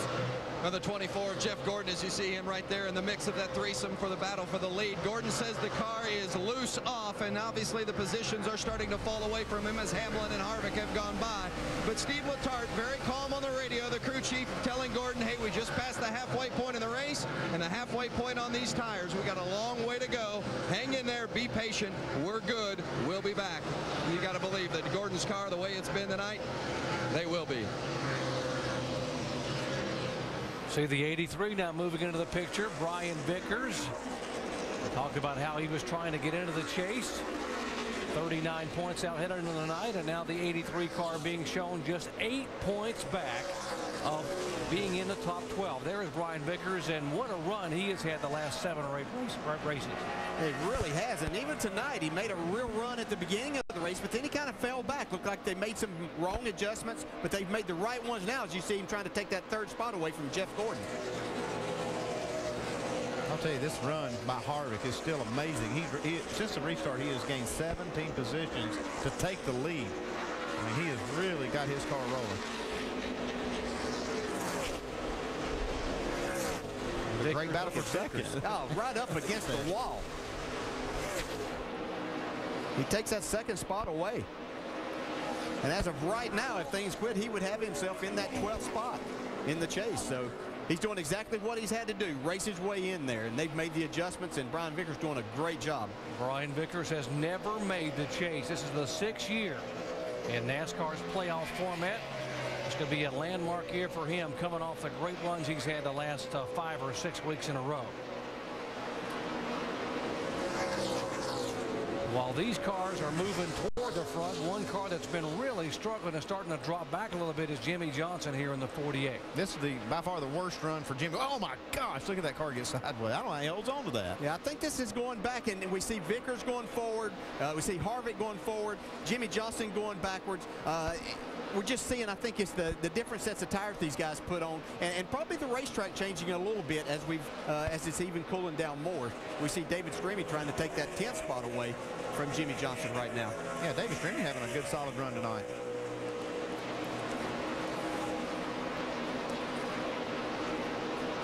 $172 laps in the books here at Atlanta Motor Speedway, so we are past the halfway mark.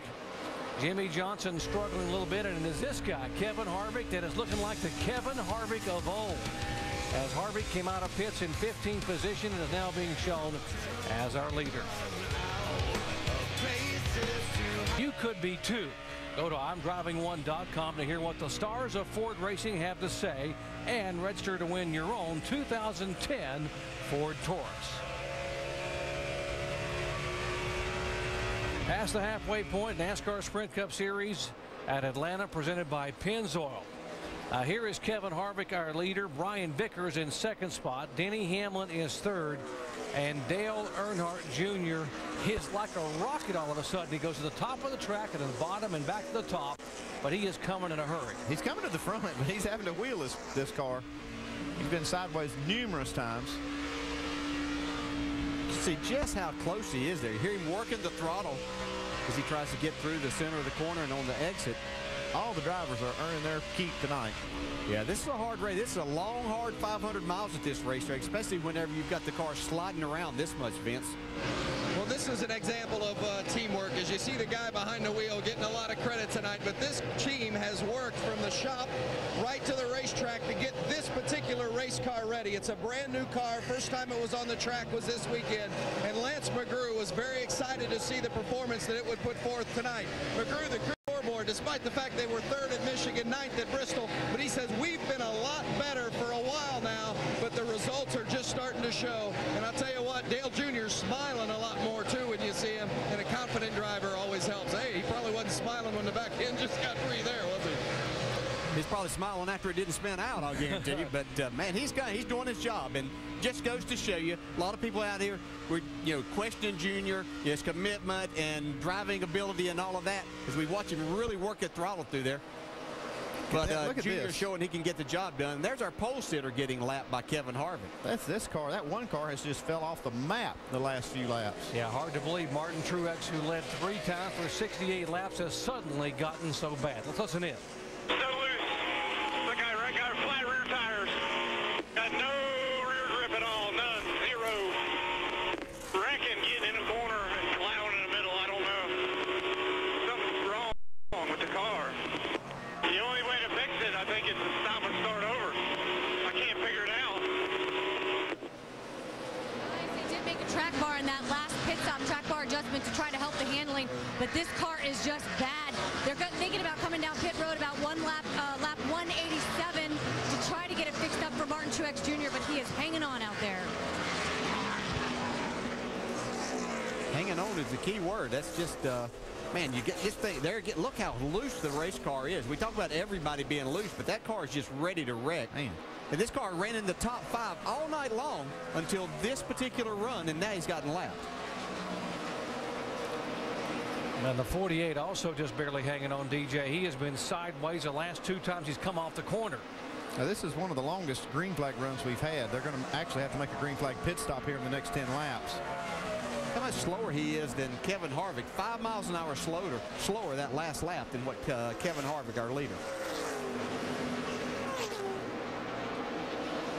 The fastest lap tonight is about 30.5 seconds, and we see 34-second laps now. So the times have really fallen off. Jamie? Well, let's see if we can assess this, Andy. Before the last pit stop, Jimmy Johnson came in and he said, okay, I need some rear grip. So he pitted, put 4 tires on it, but they made a wedge adjustment and a track bar adjustment. Now he says the car is just tight, and then it gets snappy loose on him. You don't agree with that, do you, Andy? Well, I just saw the changes they made. They made a track bar adjustment. They actually lowered the track bar and took wedge out of the car. And, you know, you never know what's going to work and what's not. You just have to try it and see. And obviously this is not working. And Chad Canals cannot wait to get this car back in the pit stall to undo some of that. And what they did could make the car do exactly what they're talking about. Tight in the center with the track bar down. Doesn't allow the car to turn as good. But you've got wheel in it, and then with the wedge out, you're losing grip on the exit of the corner. So they're probably going to go back on that and possibly even go the other way. We've known Chad Canals to go 3 or 4 rounds the other way just to see if that fixes it. See, now you see Jeff Gordon struggling. Now Greg Biffle's on pit road. Dave? And he was running in about the 24th position, trying to short pitch just a little bit. Reed Sorensen on pit road just in front of him. For Biffle, the car's still loose. They will take a rubber out of the left rear, however, but they will put wedge into the left rear to try to make this car better for Greg. This is about where he struggled all night, mid-20s, after qualifying 26. It's been a long night. Well, that's the thing. You're going to try a lot of things, different combinations. You're going to do things, unconventional things, because the cars are just so out of control. Here comes Truex, man. He's ready to get something done with this car. Oh, these drivers are ready to get on pit road and get some fresh tires and just have a little bit of relief. And hopefully their crew chiefs are going to make something that makes it, or do something to their car that makes it feel better. Finally coming down. Let's go down to Shannon. Well, it is going to be a chassis adjustment for the 1 car. They have got to tighten them up. Martin Truex Jr. can hardly hang on to this car.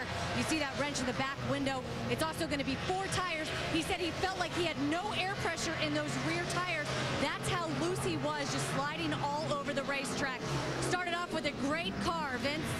The 17 of Matt Kenseth. Remember, he came in on 12th on the bubble, and they've had adjust on that car all night long. A little bit loose. 4 tires and an air pressure adjustment. Shannon. Tony Stewart also not happy with the car. He said he felt like he had a tire out of balance. He said it wasn't loose, just out of balance. It was messing up his world. 4 tires for the 14 car, guys. 18 of Kyle Busch is on pit road. That car loose. They will make air pressure adjustments for Kyle. As they go around to the left side, that'll be a 4-tire stop, packet full of fuel, and they'll put a spring rubber into the left rear to try to tighten that car up. Vince. The 39 car of Ryan Newman. His car has been inconsistent throughout the course of the night. A little tight here, a little loose there. He said he didn't like that last set of tires, so they gave him 4 fresh tires. Dave. Casey Kane is in just a tick down on the track bar, just a little bit loose. Casey had been running in the 8th position. This crew going to work now on the left side. They finish up as we go back to Vince. The 24 car of Jeff Gordon, he said he just felt like it was plain worn out. He said it's loose and tight. They're making an air pressure adjustment to give him some more comfort. Jamie. And Jimmy Johnson was having all those problems. You see the wrench in the back. They are going back on those changes from the last pit stop. 4 tires. See if this is going to help for Jimmy, but they're taking a long time on that left side. Now he's down and away, Vince.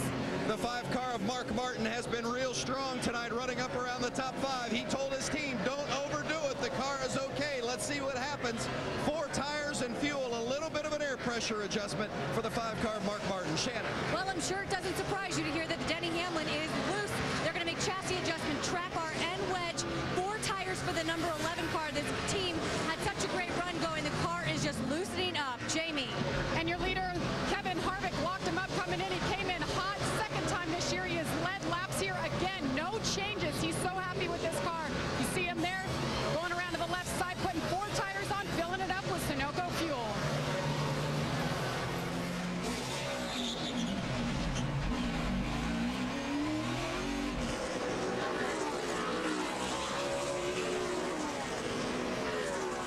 The 6-car David Reagan coming down. He is a pass-through penalty for being too fast on pit road. There's a 21 car of David Gilliland, who has had a good run for the Wood brothers. Vickers in. Jamie. Well, they finally got this car the way he likes it, and that is loose all the way through the corner, so no adjustments for Brian Vickers. It's 4 tires, and guys, he did get those bonus points for leading the lap there. Every point is so critical. Vickers getting those bonus points, and the 31 car also a pass-through penalty. Yeah, we're seeing a few penalties, and a lot of cars having trouble getting on pit road and getting the car slowed down. When they lose so much grip in these tires, they just can't hardly get the car slowed down to get on pit road. You see Harvick a minute ago, he really jammed those brakes on trying to get this car woed down from 170 miles an hour. Yeah, I'm surprised he didn't blow the left front tire out right here as hard as he was on the brakes. Sliding that left front, trying to get down to pit road speed. Yeah, he was doing everything he could, downshift and everything. The 6 car wasn't so lucky. Watch David Reagan hit the commitment cone there coming in. Yep. And he's trying to get back down pit road here. He just about misses the whole pit road. Second time was the penalty stop when he was trying to come in, and I still almost missed pit road. Boy, that's frustrating. David trying to hustle the car to be able to make up some time here at the home racetrack. Kevin Harvick having the kind of night he hasn't had in a long time. Harvick's last win, you got to go back 2 years ago at Daytona in the 500. Now West would be down to 3.5 games. We'll keep you posted on this one. SportsCenter coming up after your race. So while the Padres try to outshine their division rivals, the Dodgers, in baseball, Kevin Harvick's trying to outshine all those guys who are going to race for the championship in the NASCAR Sprint Cup Series. We welcome you back to Atlanta. Our coverage tonight presented by Pennzoil. Harvick, after the recent round of green flag pit stops, has a 5.6-second lead on second place Denny Hamlin. Kevin Harvick has had, at best, a difficult year in the NASCAR Sprint Cup Series. He's not going to make the run for the championship, but this night he's certainly outshining all those guys who are fighting for those playoff spots. Yeah, and it gives him a great opportunity to build some momentum with this race team. As DJ touched on earlier, a lot of different things going on, a lot of rumors and innuendos. This shows that this team is capable of running up front and having an opportunity to win races.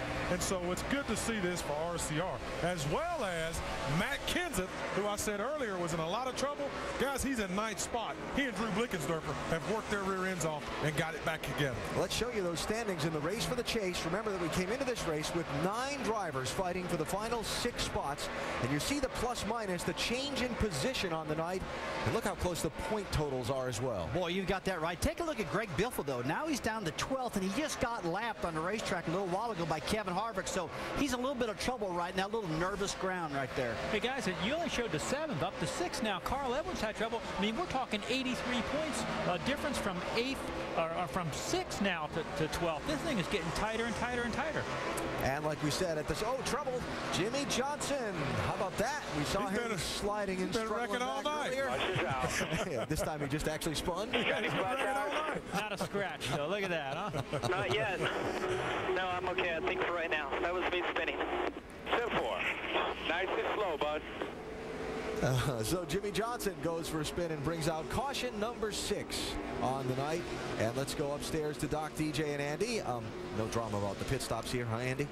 No, they're going to come get 4 more out.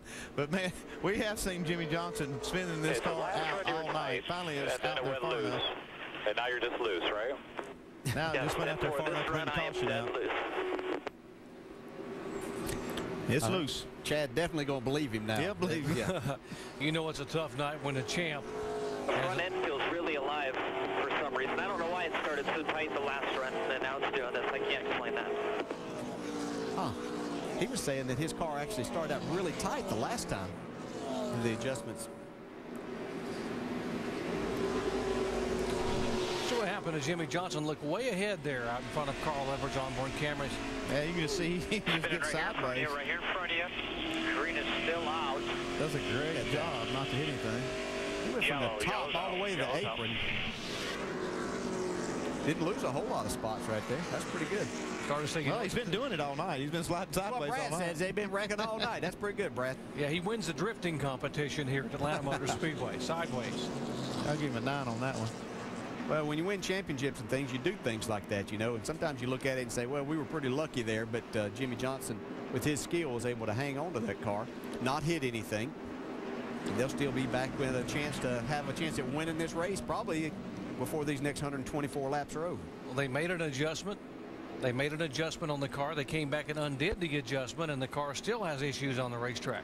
Yeah, he's still got plenty of time to get that car dialed in. Chad Knaus does. Kevin Harvick coming down pit road, as are the other leaders. Dave. Casey Kane gives up 5th. The car was just a little bit loose. Half down on the track bar, half down on the left rear wedge. 0.2 of a pound of air pressure out of the right rear. Vince? Dale Jr. says something that you don't hear too much on the radios tonight. The car is pretty comfortable. Don't do too much with it. 4 fresh tires, and away he'll go. Jamie? Kevin Harvick loving this car. He's raced it 4 of the last 6 races. Finished 6th at the Brickyard. Tonight it's on fire. 4 tires, fuel, no changes once again. Shannon? Denny Hamlin says the car's still a little bit loose. They're going to go half round down on the track bar, 4 tires, and race off pit road, guys. Well, that is a close one. Watch them coming off pit road. They're 3 wide, almost 4 wide. And Harvick and Hamlin were very, very close. Harvick had momentum. Hamlin was trying to get the car up to speed. You see Earnhardt Jr. gaining a spot, as did Casey Kane. Vickers losing 2 positions. See, Jeff Gordon's team still getting it done on pit road and trying to help his cause.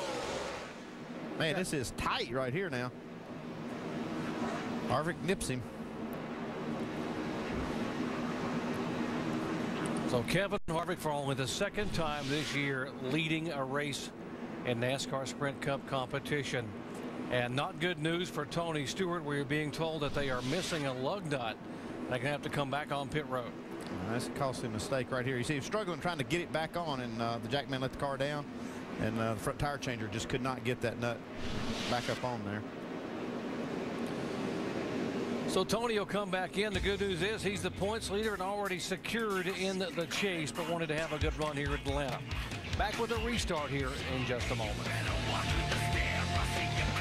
ESPN2. And then Monday, Labor Day, the Mac Tools NHRA U.S. Nationals presented by Lucas Oil, the Daytona 500 of drag racing. Indianapolis, Monday, 1 Eastern Time, ESPN2. Next weekend for NASCAR, Richmond, Virginia. Friday night, the Nationwide Series at 7 Eastern on ESPN2. And the race that'll determine who makes the chase, the NASCAR Sprint Cup Chevy Rock and Roll 400. That's on ABC next Saturday night at 7 Eastern Time. We are working caution number 6 here in Atlanta. We are just past the 300-mile mark of this race. Kevin Harvick has dominated the last 100 miles or so. Harvick going out in front for the first time in this race at lap 168 and holding the lead on a set of pit stops. Now, we talked about Tony Stewart having some troubles and missing a lug nut on his pit stop. When he came back in to get that replaced, it wasn't all that smooth as well. No, he slid through the pits. Let's take a look right here. There he goes across that white line. You got to push that car back, because if you don't, it's a penalty if you put that lug nut on. He's looking good now. He's got to start from the back. Shannon?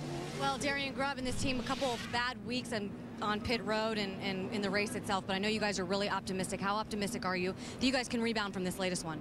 Yeah, we're fine. We were top 5. We had a bad set of tires that took us all the way back to about 16th or 17th. So Tony was able to race his way back up into the top 10.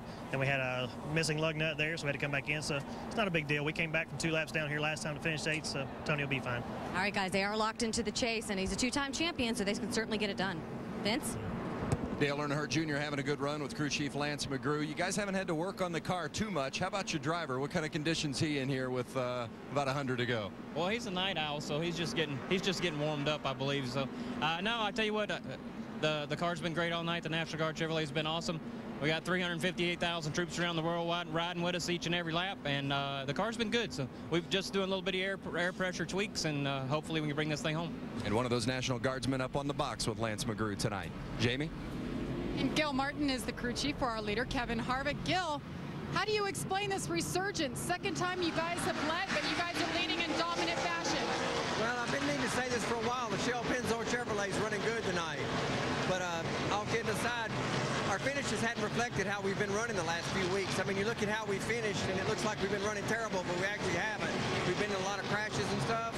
But we're about to get this train back on the tracks, and that's what we've been needing to do for a long time. But he's just good here at Atlanta, too. I think the night lends to his driving style right here because he can keep the car camped out on the bottom.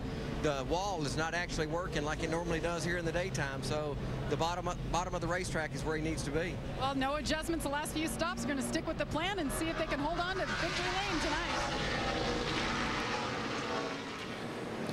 There's Dale Earnhardt Jr. on the inside there for the restart. Let's listen into his radio. How many laps is this race? Got 122 more. We've been 203, so 325. I thought it was about 260 or something like that. Well, it's nighttime, so you shouldn't be ready to go to bed. Ready to go to bed, but this is a slick track, 325 laps. And for it, Bud, get you something to drink. We need you for the next 122. I'm good. I'm good. That's what we want to hear. Oh, he's ready to rock and roll. He's waited a long time. It's been 45 races back to Michigan, June of 2008, since Dale Earnhardt Jr. went to victory lane, and he is hungry. He says, I'm good. And also a guy who's pretty darn hungry, too. Kevin Harvick, 95 races since he last won the Daytona 500 back in 2007. He leads him down for the green flag. And he chooses that outside lane. See Denny Hamlin spin the tires just a little bit on the inside. There's Casey Kane back up there.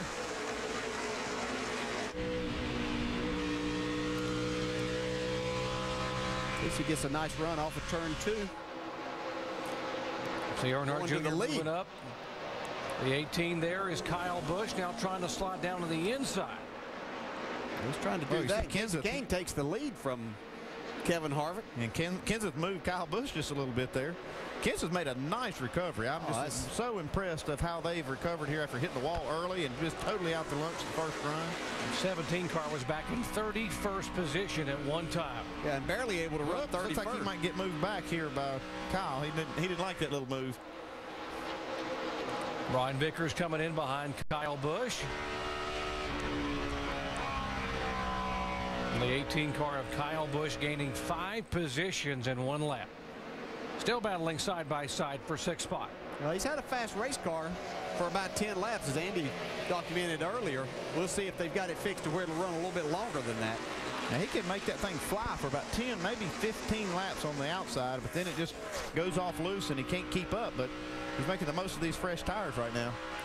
Kenseth tried to move back to the inside. Here comes Vickers trying to make it 3 wide. Wow. Check this out. Vickers gets the advantage. Here comes Mark Martin back on the inside of the 18. A big-time battle for the bubble here. Remember, just one more race to go. Who's going to get in the chase? And these guys here battling 6th, 7th, 8th, and 9th. More on the 18 car. Dave.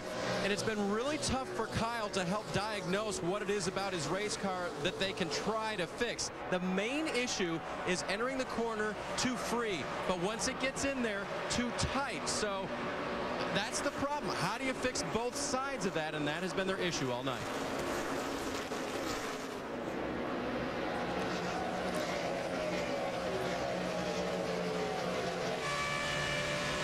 There's Robbie Gordon, as we see. Had a pretty good night. He's in the 12th spot right now, battling Montoya for that spot. He at one time was a lap down in this race, but has battled his way back.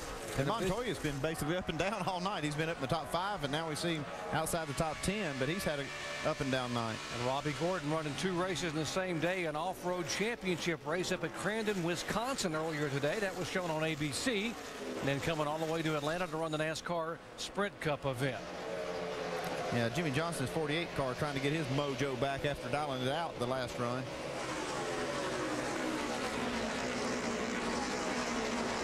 And when they rolled off a pit road, Paul Menard had come on the pit road at the beginning of the race to have the hood up on the 98 car. Now he has come all the way back to 16th position. Paul making his 100th career Sprint Cup start here tonight.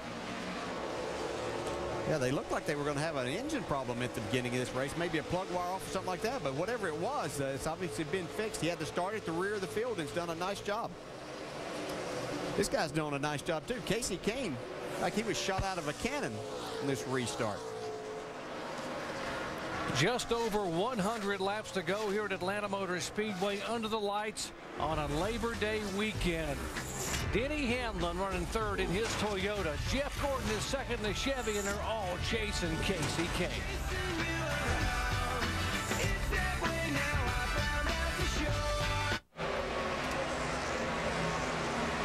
107 laps to go. The NASCAR Sprint Cup Series at Atlanta, presented by Pennzoil on ESPN. Casey Kane back out in front. Kind of a big lead, about 2 seconds on Denny Hamlin. Kevin Harvick, 2.5 seconds back in third. Remember, Kane was up front early in the race, then fell back in the pack. Wasn't really worth much in the center section of the race that we've run so far. Now here he is back at the front, and we've seen this pattern for a while in the night. Remember Jeff Gordon up front in the back, now working his way toward the front. Harvick, unbeatable last segment of the race. Now he's slipping back.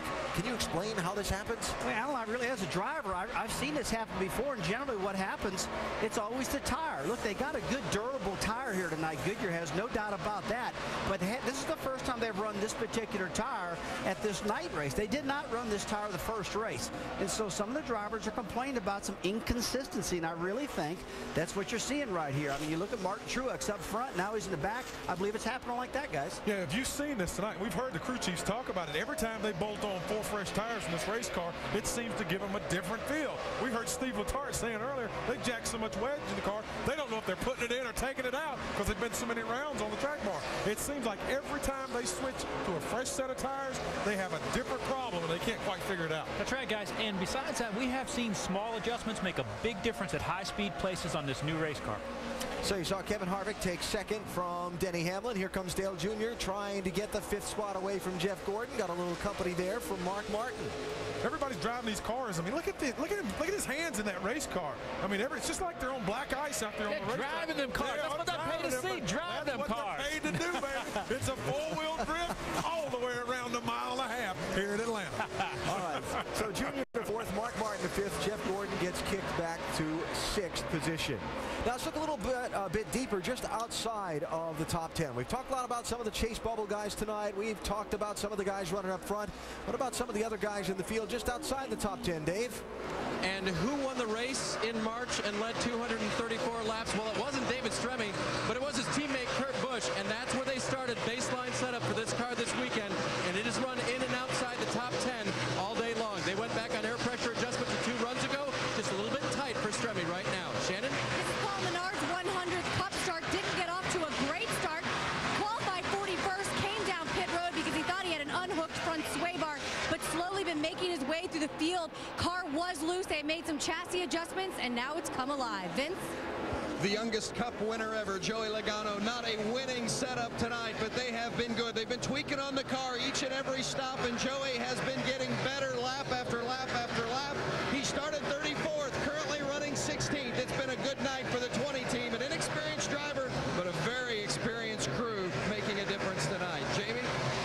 And in the 71, a new face, Bobby Labonte. He got a ride with this team. He'll be in this car for 7 races this season, and that keeps that consecutive streak alive. 569 car is good. He says it's a little bit tight. Behind him, Kurt Busch. Now, he brought back the same car he dominated here in the spring with. Similar setup, but with a different tire and night conditions. It hasn't worked out great. They made some big changes on the last stop. Took out some spring rubbers. Now he's hanging there 15th to 20th. Dave? Reed Sorensen having a pretty good run tonight. His car did start out loose, but it's been tight on the last few runs. On this last stop, they just took 4 tires with a slight air pressure adjustment as he battles that low line. Now behind him, 16 of Greg Biffle, who has been fighting all night to try to keep this car in the chase. He's lost positions, or in chase contention, that is. On this last stop, they pulled a shim out of the right front suspension. They also made a wedge adjustment. The car was very, very loose. He was also the lucky dog that time, so he is back on the lead lap. Vince? Ryan Newman currently running 21st, and remember, even though he was in a pretty solid position, 7th in points, he was just 84 ahead of 13th place. They weren't feeling all that secure, but felt if they just had a good solid night, they'd be okay heading to Richmond next week. Shannon? Well, it's been a solid season for the 14 of Tony Stewart, but his crew chief, Darian Grubb, says they still need to work on the little things, making little mistakes. Right now, tonight, they've made a little mistake. They had a lug nut problem they're trying to recover from, and now Tony Stewart is battling a loose race car. But they are working hard, and they are keeping on it, guys. Dave? And the 21 of David Gilliland stayed out on the last round of caution, got the wave around, and as we said, has been running very good in a car that was not designed for him this week, but he jumped into it the last minute. keeping it in contention. Alan? All right, David, thanks. And while we updated you on some of the cars running in the lead lap, how about this race for the lead? Casey Kane in the 9, hanging on, but Harvick's digging. Well, Harvick's been one of the most consistent out there tonight. He's been negotiating all the problems, the bumps, the slippery racetrack. And it looks like he's got himself back in the lead right now, guys. Kevin Harvick is very hungry. He wants to get this race car to victory lane. He wants to be first tonight. And Casey Kane, he wants a chase spot solidified. And just like last night, takes him a little while to get going, but once he gets up to speed, he's there. 98 laps to go. Harvick back out front.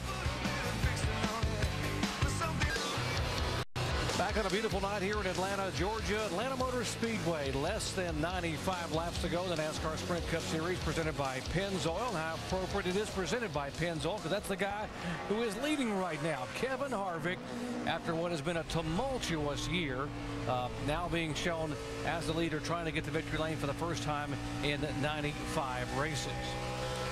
Time now to check out our Aflac trivia question.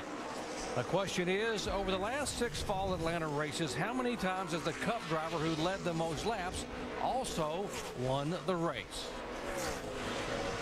Guys, you got a guess? I'm going to say one. None. I'm going to say 1. Your answer, it is. You're right, Andy. One time. Tony Stewart. Tony Stewart back in October of 2006. Last year it was Matt Kenseth who led the most race laps here. And 2 years ago it was Martin Truex Jr. Neither one of them won the race. We sure had a mixture of leaders tonight. I mean, it really hasn't been one guy dominating. It's like we said, just that yo-yo effect Alan was talking about. You have cars up front for a while, and the next thing you know, they're falling out of the top 10, and new guys show up. Tony Stewart, he had to start at the kind of the tail end of the lead lap cars because of that lug nut problem last time, but he's making his way back up. Talk about how we've seen these guys, the cars come and go so much tonight. We've seen Jimmy Johnson spin out here, the reigning series champion. And you've seen all these guys complaining about what the car is doing. And we're doing something wrong here. We're going to have to rethink, you know, go back, because I'm terrible loose, but it's just not even the same race car. You know, right now what's happening is the back end is just completely sliding in the corner, but then I'm tight once I get in the middle, and then I'm absolutely dead loose off. He's not the first guy we've heard say that tonight. No, and it's not the first time we've really heard that here. Goodyear has a real challenge in making a tire that withstand, on this race car, withstand the pressures of the banking of this racetrack. It sounds a lot like the last race that I drove here in 2008 with this car. It was really difficult. You really just never got a feel. You could try to tighten the car up and you make it worse. Then you free it up and think, well, I'm helping it out some. But it's just, you had to drive the car. I think Kyle Busch won that race, and that's what I'm seeing and hearing from a lot of these guys. Well, let's poll our expert crew chiefs here and see how you would adjust to be able to fix this. Ray Evernham, you were calling the shots for Jeff Gordon for a number of years. What would you do? Yeah, Doc, that's a voice I've heard on the radio a lot, and he's really great at giving good information. First thing I do is look back at the changes that I had made. You got to stop that car from sliding in the corner. He's got to be able to control it getting in. These things are so line sensitive. Probably some of his push in the middle is the fact that he can't turn the steering wheel getting in without spinning out. I would say that car's loose. The first thing I do is maybe look at doing a 75% change towards tightening up and maybe go to the front end, a little air pressure or something to help it turn. But probably the biggest reason he can't turn is because he's not turning, getting in. He's sliding, actually turning to the right, getting in the corner. And sometimes, Ray, you know, the driver will get kind of overreact to a real slick racetrack, and I think they're the only ones that are out there struggling with this, and it makes you adjust, sometimes over-adjust the race car. Yeah, you know, I absolutely look at those lap times and stuff, and then saying, you know, sometimes you do have to look at that tire set, and boy, all we've done is change tires here. Let's not over-adjust when we put tires back on this thing. Is it going to go swing back the other way on us? Jeff Gordon right now being shown back in 8th position. There are 23 cars on the lead lap. Now make that 22 because Tony Stewart has just been lapped by Kevin Harvick. Yeah, you see that lug nut miscue on pit road has really cost his 14 team now, falling off the lead lap. Still in that lucky dog position should we get a caution, but man, sure was costly for Tony.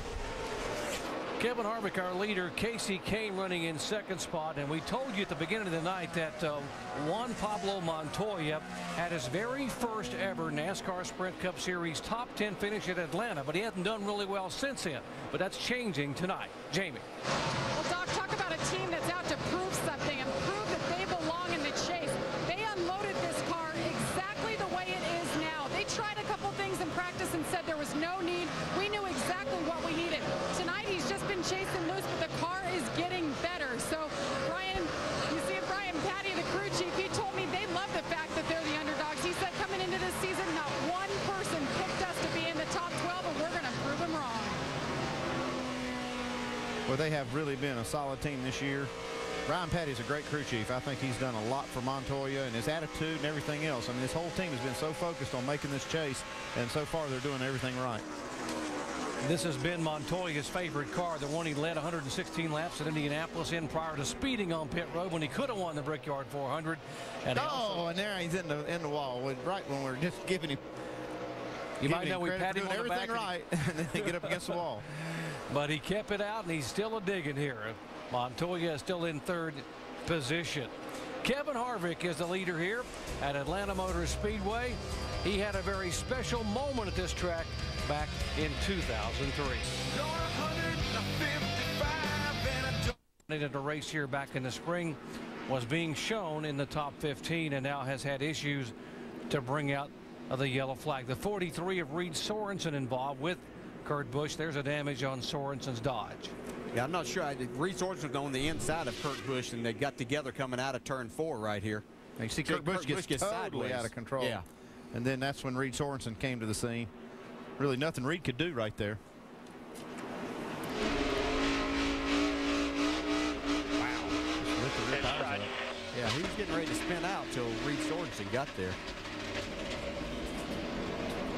We had quite a few laps on the tires there. These cars just continue to get loose and sideways for these drivers. It's unfortunate for Reed Sorensen, who's having a pretty good night, that he was just in the wrong place at the wrong time. Forward up the entire car. The leaders on pit road. Let's go down to Dave. Casey Kane had picked up one spot on that run. They're going the same direction they have been going for a slightly loose race car. Down to the track bar, down on the left rear wedge. That's Mark Martin right there in the middle of your screen. They said they need to free it up just a little bit. They're going to take a half round of wedge out for Goodyear tires, and Mark Martin having a good night tonight, and he needs it. Jamie. And for the first time, Kevin Harvick said he's just a tick loose. He said just tighten me up. They're going to make an air pressure adjustment. They already did it. 4 tires and fuel, Shannon. Denny Hamlin says he thinks they've gone a little bit far on the adjustment. It's a little tight. They're going to go up on the track bar, 4 tires and fuel. Little issue on the left rear tire for Kevin Harvick will cost him the lead. In fact, he will lose 3 positions on pit road. Casey Kane gains a couple. Martin up 1 spot. Harvick, you see the loss. And what's going on in the 48 pit with Jimmy Johnson here? Having to back into the pit stop. Take it back into the garage. Oh, no. They've broken something in the drivetrain, maybe. He's going back to the garage. Well, it looks like it's driving those. Back there, change the axles, Joe. Oh, one of the axles broke on after they let the car down. That'll happen on this concrete when you let it down. You have to really be careful as a driver. You're trying to time that right when they drop the jack, but if you do it just almost, it sounds crazy, but if you do it perfectly, that's when that snaps that axle on the drive. Take too long. You can see the right rear axle is still intact. It's still driving the car, but the left rear is one that's obviously broken. Now, we've had a lot of our points, guys up in top of our points. Tony Stewart's having a tough night. Carl Edwards, Kurt Busch right there. He's back in the garage area. Yeah, Kurt Busch back there trying to get this car repaired as he climbs out of his Dodge. He's a little bit hot. Guys, we're going to have from 5th all the way back through about 14th when we go to Richmond next week. Now, this is going to really be a nervous time for all of these guys. It looked like Carl Edwards and Kurt Busch were going to be okay, maybe even lock themselves in tonight. Now they're in big trouble. Trouble for chase contenders here in the late laps. Back with more of the Pep Boys Auto 500 in just a moment. Under caution here at Atlanta Motor Speedway. Now issues continuing for some of the bubble drivers, and you just saw Jimmy Johnson go back to the garage area. Is the 83 having the same issues with an axle? Looks like they're changing the right side axle, trying to get this done on pit road. They're actually still showing the 83 car on the lead lap. Johnson is in the chase. The 83 is not. Johnson back in the garage area trying to get this axle changed.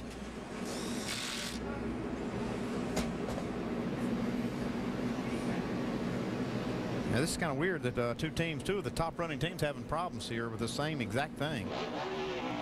They got it fixed. It's spinning the wheel. Yeah, and he's barely going to stay on the lead lap. Stay on the lead lap. That's Great amazing. job. That's amazing. He did that. That is unbelievable. Now, what are they actually doing? Let's take you down to our Craftsman Tech garage in Tim Brewer. Jerry, what they're actually doing is pulling the axle cap off right here, folks. But when you insert the axle into the ratchet, you know, that's a good thing. But when you break the axle, what Chad's talking about, you actually have to fish this end out. So you may have to pull the other axle out the other side and literally take something and push the axle out to get the new axle inside. Yeah, sometimes you can get lucky and pull the pieces out of there. We saw a Magnet with the 48 team trying to get it out, and that may be what happened with the 83. They were lucky to get the pieces out and get a new axle in, but not so lucky with the 48. Well, working on the 48 car, we saw Kurt Busch not happy at all when he climbed out of his 2-car a moment ago, and now Vince has caught up with him. The winner here in March certainly had a handful here tonight, Kurt. What happened there? I got a loose race car, kept getting looser. We just couldn't get the handle under the Miller Lite Dodge, so I was sideways. I guess Reed hit us. He had nowhere to go, I'm sure. Real hard hit. That was a bummer. So just trying to get a handle on it. We couldn't get a handle on it. So I felt like we were still on the spring tire and everybody else had a good sticky tires today. Kurt Busch, frustrating finish tonight. This would be his second DNF of the year, and both of them coming in the last 3 races. He was involved in an accident, remember, at Michigan early on. Now here's the 48 car coming out of the garage, and they have done a great job to get this changed. And as you saw Tim Brewer said at our Craftsman Tech garage, they had to go on the opposite side and push the broken axle out. There's the piece. You can see that's the end of the axle. It goes in the drive flange out there next to the wheel. They just snapped the end of it off, and Jimmy Johnson now going down the 3rd lap, making that change. It's really amazing that 83 car got out of there with that change of that axle and stayed on the lead lap. Good job by that team. Yeah, we'll have to keep a watch on them and make sure they did get everything out of there, because that could eventually create another problem for them if they weren't able to do that. Well, if you like what you're seeing tonight, folks, they got one more shot to get into chasing. It comes under the lights next Saturday night in Richmond, Virginia. It is the Chevy Rock and Roll 400 at Richmond. There have been 14 different winners in the last 15 Richmond fall races. Jimmy Johnson has won the last 2 in a row. Who will it be? Who will get in the chase? We will decide it all next Saturday night, 7 o'clock Eastern time on ABC. I'll tell you what, the events of the night have made that even more interesting than what we thought it was going to be to start with. Let's check in the Casey Kane pits. Dave. And Doc, it's been kind of a yo-yo effect tonight. Casey's gone back. He's back up to the front again. Kenny, you guys are kind of chasing it. Do you feel like you have a handle on the car in these night conditions? Well, Budweiser Dodge has been running pretty good all night, but you know, we're just a little bit loose on a long run. Hopefully we can get that figured out and get a little bit better, but we're still working on it. We made some adjustments there, so hopefully they'll work out. They keep changing as the track keeps changing, guys.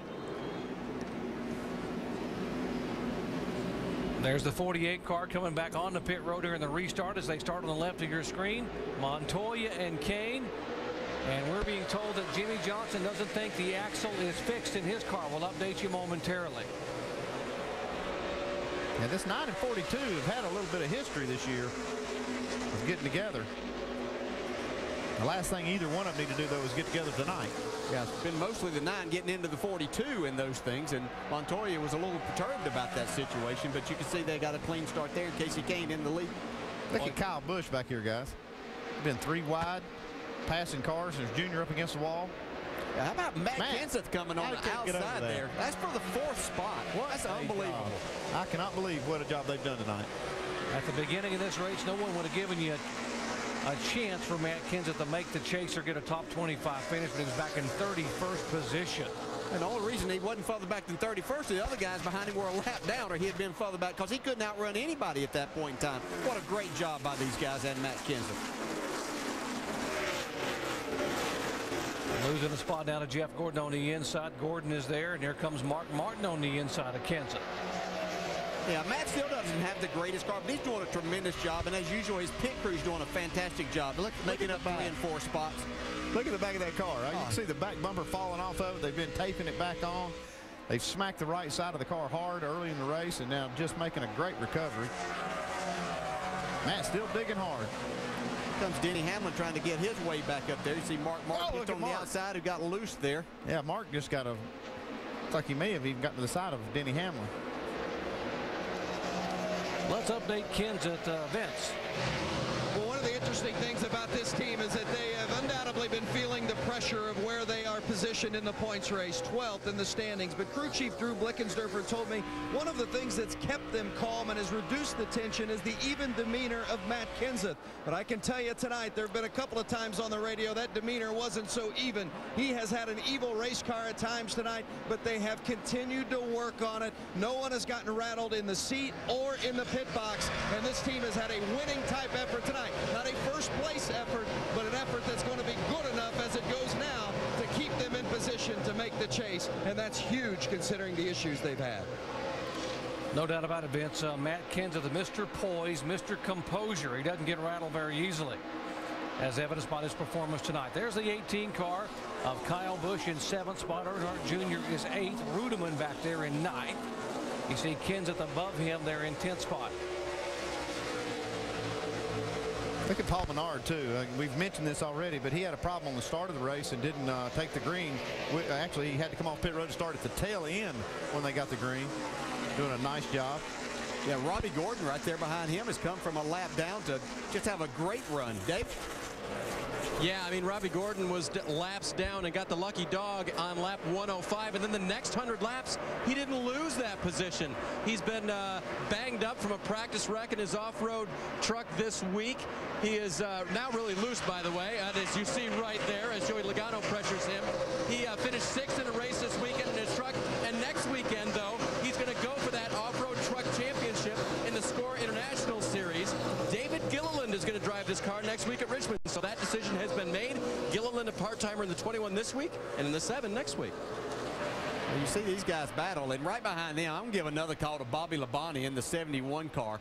Just a tremendous job he's doing in this race car. He's in 15th spot, just showing what a great race driver he really is. It was not until Tuesday afternoon this week that Bobby Labonte would know he would even have a car to drive here at Atlanta Motor Speedway. Kevin Buckler, who owns that car, they have 10 total employees doing it with very little sponsorship. Okay, right here's the sleeper of the race, guys. Montoya is really digging on the outside.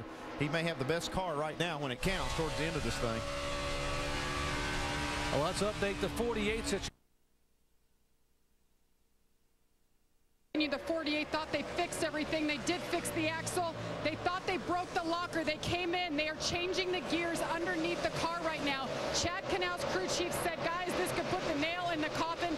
Take your time. Let's get it fixed. Nobody get hurt. They have nothing to lose, Doc. They are locked in the chase. Yeah, sometimes when you break an axle, if it breaks up towards the gear, up in the gear mechanism in the center, if it breaks up in there, pieces will get in there and actually tear up the locker, so they'll just have to change the whole assembly. Yeah, but I tell you what, we keep talking about these people locked in the chase, and it's not a big deal with Tony Stewart, some issues that they've had the last couple of weeks, and now this with Jimmy Johnson. These guys don't want to go into the chase with things like this happening. You like to think that you're getting yourself well prepared and ready for that 10-race stretch, and this could put a little bit of a situation where you have a little bit of doubt about that at times. Teammates running side by side here. Mark Martin on the inside. Jeff Gordon cruising by up high, and that is for the 4th position. Yeah, Mark's making up some spots here. He just passed Denny Hamlin a couple of minutes ago, a couple of laps ago. He's been flying under the radar kind of all night long, but he's been right there. Yeah, he makes his run, and seems like, though, he's kind of gotten off like everybody else. As he changed a set of tires or made a small adjustment, then it got him off a little bit. But here he's got himself back up there in the 5th spot. The guy they're chasing is Casey Kane up front in the Dodge. Kane, a former winner here back in 2006. Trying to hold on and break the jinx of having very poor finishes here in the fall race. And we're watching to see if Mark Martin can make this pass inside of his teammate. Martin coming off that 2nd place finish in Bristol, Tennessee. And at the race we're in right now, Martin would actually move up at least 1 position in the point standings.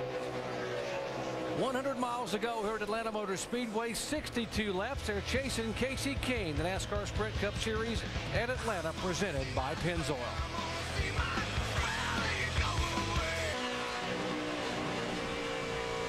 NASCAR Sprint Cup Series action. Oh, trouble. Logano sideways. Clint Boyer barely getting by. Get rolling here. Get rolling. Looks like he might have a right rear tire down that could have caused that spin. Looks like the right front's down too. Got flat tires, 5 rears. Could have slid the flat spots in the tires and blew them out after he started spinning. This will put Tony Stewart now back on the lead lap. He was the first car a lap down. How ironic that the 20 car, the car he formerly drove, is what gives him a break here in Atlanta. And there's Tony, current points leader and 2-time champ. He will get the Lucky Dog free pass, being the first car a lap down, and there he'll be able to go back. And that will now put us with 19 cars on the lead lap. Yeah, and Andy, this is going to put them into a window where they can make it the rest of the way. Yeah, this is just right at the edge of the window of making it on fuel. I don't think there's a lot of drivers that want to try to make a 55-lap run to the finish, though, on these tires. And Boyer just snuck by. Wow. Just barely touches the wall there. See Clint Boyer. You have to make a decision right there as a driver. Clint decided to go to the outside. Wow. And he's sideways. What a great job. That was. Man. Former dirt track racer doing his best there to hang on to that car sideways. He was up on the cushion right here sideways. He had his eyes closed about right there when he saw that 20 coming up there. 8th caution flag tonight, and now, as you guys mentioned, they would be in a fuel window, although these guys don't want to think about having to go this far. Yeah, it's just tough. These tires get so slick at the end of the runs. They're ready for new tires now, though. Pit road is open. Casey Kane will lead him down. Kane and Montoya, Harvick, Martin, and Rudem in the top 5. Dave. And just in case they go to the end of the race, Casey wants this car just a little bit tighter. They're going to take air pressure out of the right rear. They added down on the track bar at the very end, 4 tires and fuel. Vince? Mark Martin's car is close. It's just a little bit tight. He said don't go too small or too strong on the adjustment, so they're going to make a real small wedge adjustment. He said I just want this thing to end. Jamie? And the ratchet goes in the rear window for the 42. Apparently having contact with the wall has made him faster. He's been on it. 4 tires, Sunoco fuel, Shannon. Well, the last adjustment for Denny Hamlin was up on the track bar. They did not like that. They're going to go back down on the track bar and also make an air pressure adjustment. 4 tires for the 11. Scramble off of pit road. You see Montoya losing a couple of positions, and David Strimmy up 3 spots. Both Martin and Harvick up a position, and Casey Kane holds on to the lead. Now, how about Bobby Labonte up 3 spots, too, in 10th spot? Isn't it amazing? And Jimmy Johnson, by the way, back out on the racetrack. There's the 48 car going back out. So the reigning champ back on the racetrack. We've got 20 cars on the lead lap under caution for the 8th time tonight. Speedway here in Hampton, Georgia. Under the caution for the 8th time tonight, the spin by the 20 car, Joey Logano. And it is Casey Kane trying to pick up his 2nd win of 2009 after winning out at Infineon on the road course earlier in the year. Kevin Harvick in 2nd spot, Mark Martin 3rd, Montoya 4th, Denny Hamlin 5th. And what about the 71 car, guys? Bobby Labonte, his guys getting it done. He is 10th coming off pit road. Man, that's a good job for that team to beat a lot of good cars off pit road and gain 3 spots. It's an amazing run for Bobby Labonte tonight. It really is. He's done a fantastic job. You know, sometimes when things are going well out on the racetrack, too, the pit crew gets pumped up and really does a great job. So really happy for Bobby Labonte. The color scheme on that car, the black and red, is because the principals of his sponsor are huge University of Georgia Bulldog fans. And they said that car can't run on when Georgia has a home game on a weekend. Georgia played away at Oklahoma State, unfortunately got beat. But those folks are here watching their car have maybe the best run of the year.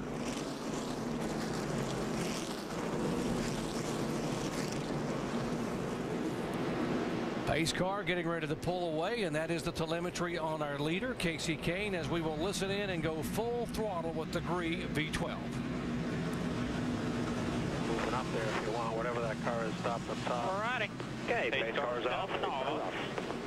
Coming on down, be ready. Back here, he just got us off. We'll try to hang on to the back. Ready. Green flag, green flag. Green flag, green flag. Clear on. Still inside the 29.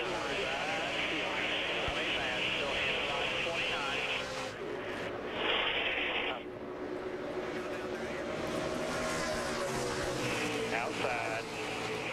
Come on with a run there inside the 98. That's your car, the 42. Clear behind him. Plan there. If he didn't really hustle either. Still racing you. Still racing. Still racing. Clear the 98. Clear by half. Clear. 11 will be clear. If you see the 5, just say looking outside. 71. Outside. Well, still working the top part. Here we go.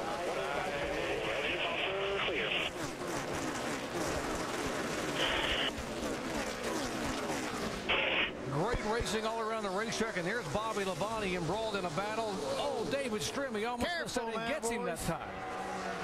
Both these guys having great runs, but they don't need to end them here with 50 laps to go. Yeah, we're not there yet, guys. There goes Montoya now going for the lead. Montoya was running down Casey Kane when the caution came out, and now he has caught him. I love this racetrack. Oh, yeah, nothing like it. Yeah. Best on-track racing, really, all the way around we've seen all night. I mean, all year tonight. Juan Pablo Montoya makes it the 29th lead change here at Atlanta Motor Speedway. Yeah, they look up. They see Denny Hamlin coming, too, there. He's going to try to get to the outside of Casey Kane for that second spot. There's Chip Ganassi watching his drivers. Watch Juan Pablo Montoya trying to get in the first chase. Don't slide the tires, pulling away bit by bit.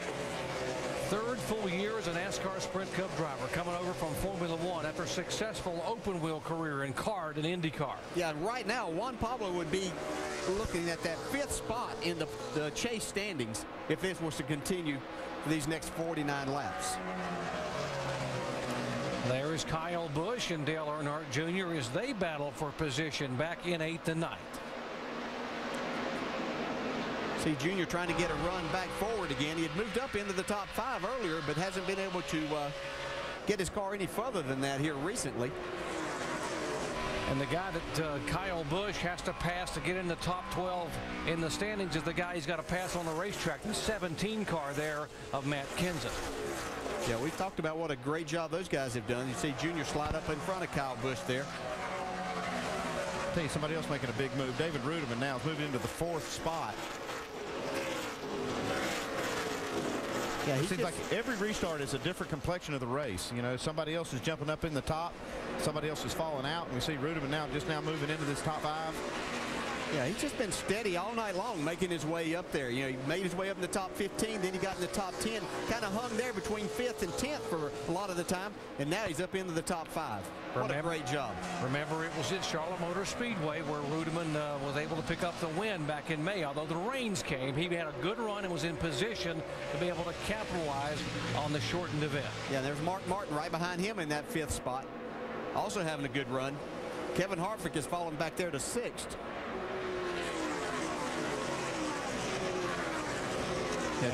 Yeah, check out this 83 car Vickers after changing that axle and staying on the lead lap.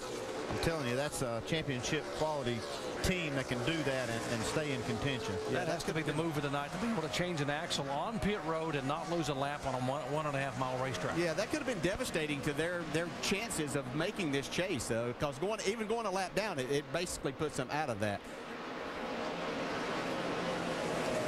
There's the 16. It's been a bit of a struggle tonight for Greg Biffle. Dave. And Doc, they're looking as good as they have. He restarted in 11, lost a couple of spots on the get-go, but he had picked them up on pit road. That's where they've been gaining. They finally, hang on, Greg, they finally gotten a handle on that loose race car. It was much better on the last run. He took just a little bit more wedge to try to keep it from being too loose. I'd say that's right on the edge. Indeed, right on the edge, and now Biffle being shown in the 13th position in spite of all the issues they've had tonight. That possibly getting a chance at a top 10 finish. Yeah, they've gotten the free pass. They were a lap down at one time, got the free pass to get back on the lead lap, and now they're making the most of that also.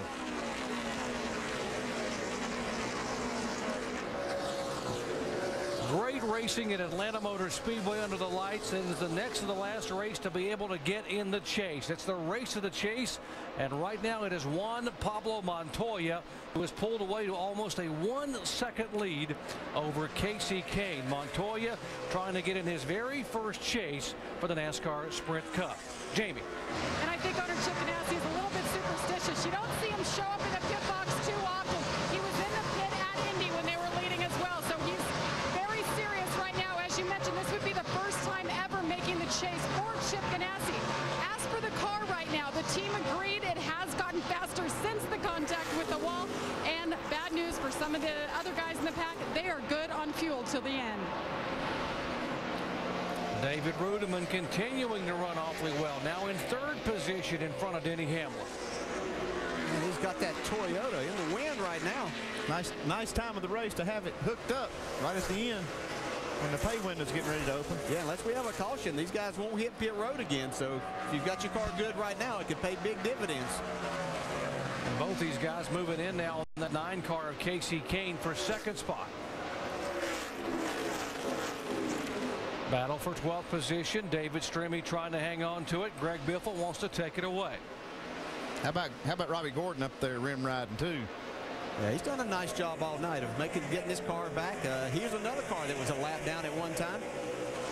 Got the free pass and is making the most of that.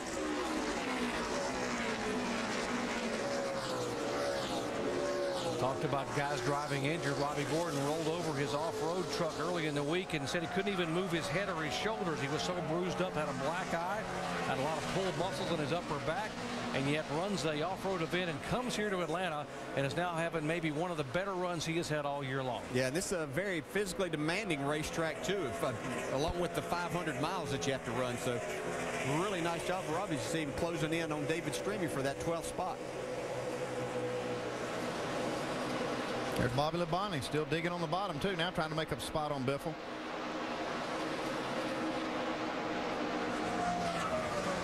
See, Brian Vickers, I can tell you, he's moved back into the top 10 in that 10th spot. He just passed Kyle Busch for that and put Kyle Busch in the 11th spot. Last week at Bristol, Tennessee, or 2 weeks ago at Bristol, Tennessee, 13 of the top 15 positions and points changed after that 500-lap race. We're going to have that many, if not more, here tonight at Atlanta Motor Speedway. And what a finale it's going to be in determining who gets in the chase next Saturday night in Richmond.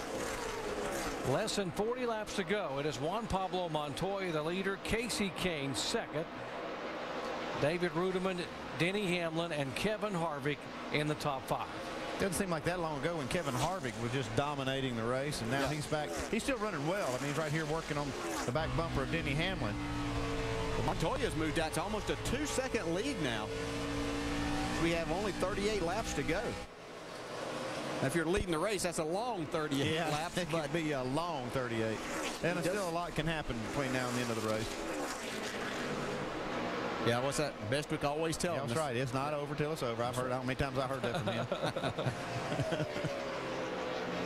But it's true. It is true, and it's just these things. Anything can happen. There's Harvick. Especially tonight. Yeah, especially tonight. Looks like Harvick's getting his car coming back to him. Noticed on that restart, he looked like he was extremely loose in trying to race around the other cars. So maybe his car's tightening up a little bit for him as he tries to move in on Denny Hamlin for that 4th spot. That's kind of the way his car was last night in the nationwide race. He would start out really, really loose, but boy, when that thing came in, nobody could touch him. If we stay green, this is going to be very interesting who can hang on to these race cars here, these final laps here, final 37 laps. Yeah, most everybody should be able to go on fuel, but boy, they'll be thin on rubber. Let's take you up to speed on the leader, starting with Juan Pablo Montoya. Here's Jamie. Well, Doc, looking at the lap times, he is the fastest car on the racetrack right now. As I reported a few moments ago, he is good to go on fuel, and this car has just set the pace now. He got faster after contact with the wall that came in last pit stop. He made a small track bar adjustment of 4 tires, and he's setting sail. It's been 80 races since his last win. Jamie, Casey Kane trying to catch him. Talked to crew chief Kenny Francis this morning about fuel mileage. He says, I know I don't have the best fuel mileage package for this race, but I'm okay with it. And they are okay to the end. Jamie? And David Rudiman, he has been fighting this car all night. The 00 was too tight. Last pit stop, they said the spring rate on the right rear was too high. They put a new set of tires on there, and boom, the car has come to life. They are good to go till the end, Shannon. Denny Hamlin has also had his handful with this car. They've gone down on the track bar in the most recent pit stop. The car looks good right now, guys. Because he led a lap, Denny Hamlin will clinch a championship, or a chase berth, I'm sorry, if he finishes 4th or better in this race. And right now, he's just dropped to 5th. This team felt very optimistic about their chase chances. They said they've been working toward the chase for the past 8 weeks. Jamie? And for just the 2nd time this year, Kevin Harvick was leading laps early on, but the car has since then fallen off. You can see him twitch a little bit. He's a little bit loose, but his temperature gauge is what they're watching. It's pegged. He's pushing water out of the radiator overflow right now. He's good to go on fuel, but not so sure about the temperature, guys. That might be one of the things he's been struggling with here lately. See Mark Martin back there in the 5 car, being shown back in the 6th position. Mark would actually gain a spot in the points leaving here if he were to finish exactly where he is. And the 18 car, Kyle Busch, just scraped the wall a moment ago. Yeah, he's been falling backwards here. He's continuing to struggle with the handling of this race car. Dave? I'm telling you, as Stremme looks to the inside now to try to get that position from Kyle, he said, you guys just killed the front end with that last adjustment. It was just track bar and wedge, but the front end will not turn for Kyle. He's dropped back to 12th and now 13th possibly after restarting 8th. And in the point situation, Dave, he's now back to 14th in the point standings, 58 points back, which is what he didn't want to hear, which means that he may have to go to Richmond and do anything and everything he can do to try to gain as many points as possible. Yeah, and he may can go there and win the race, and that's still not be enough. Right. Yeah, that's the position they're putting themselves in.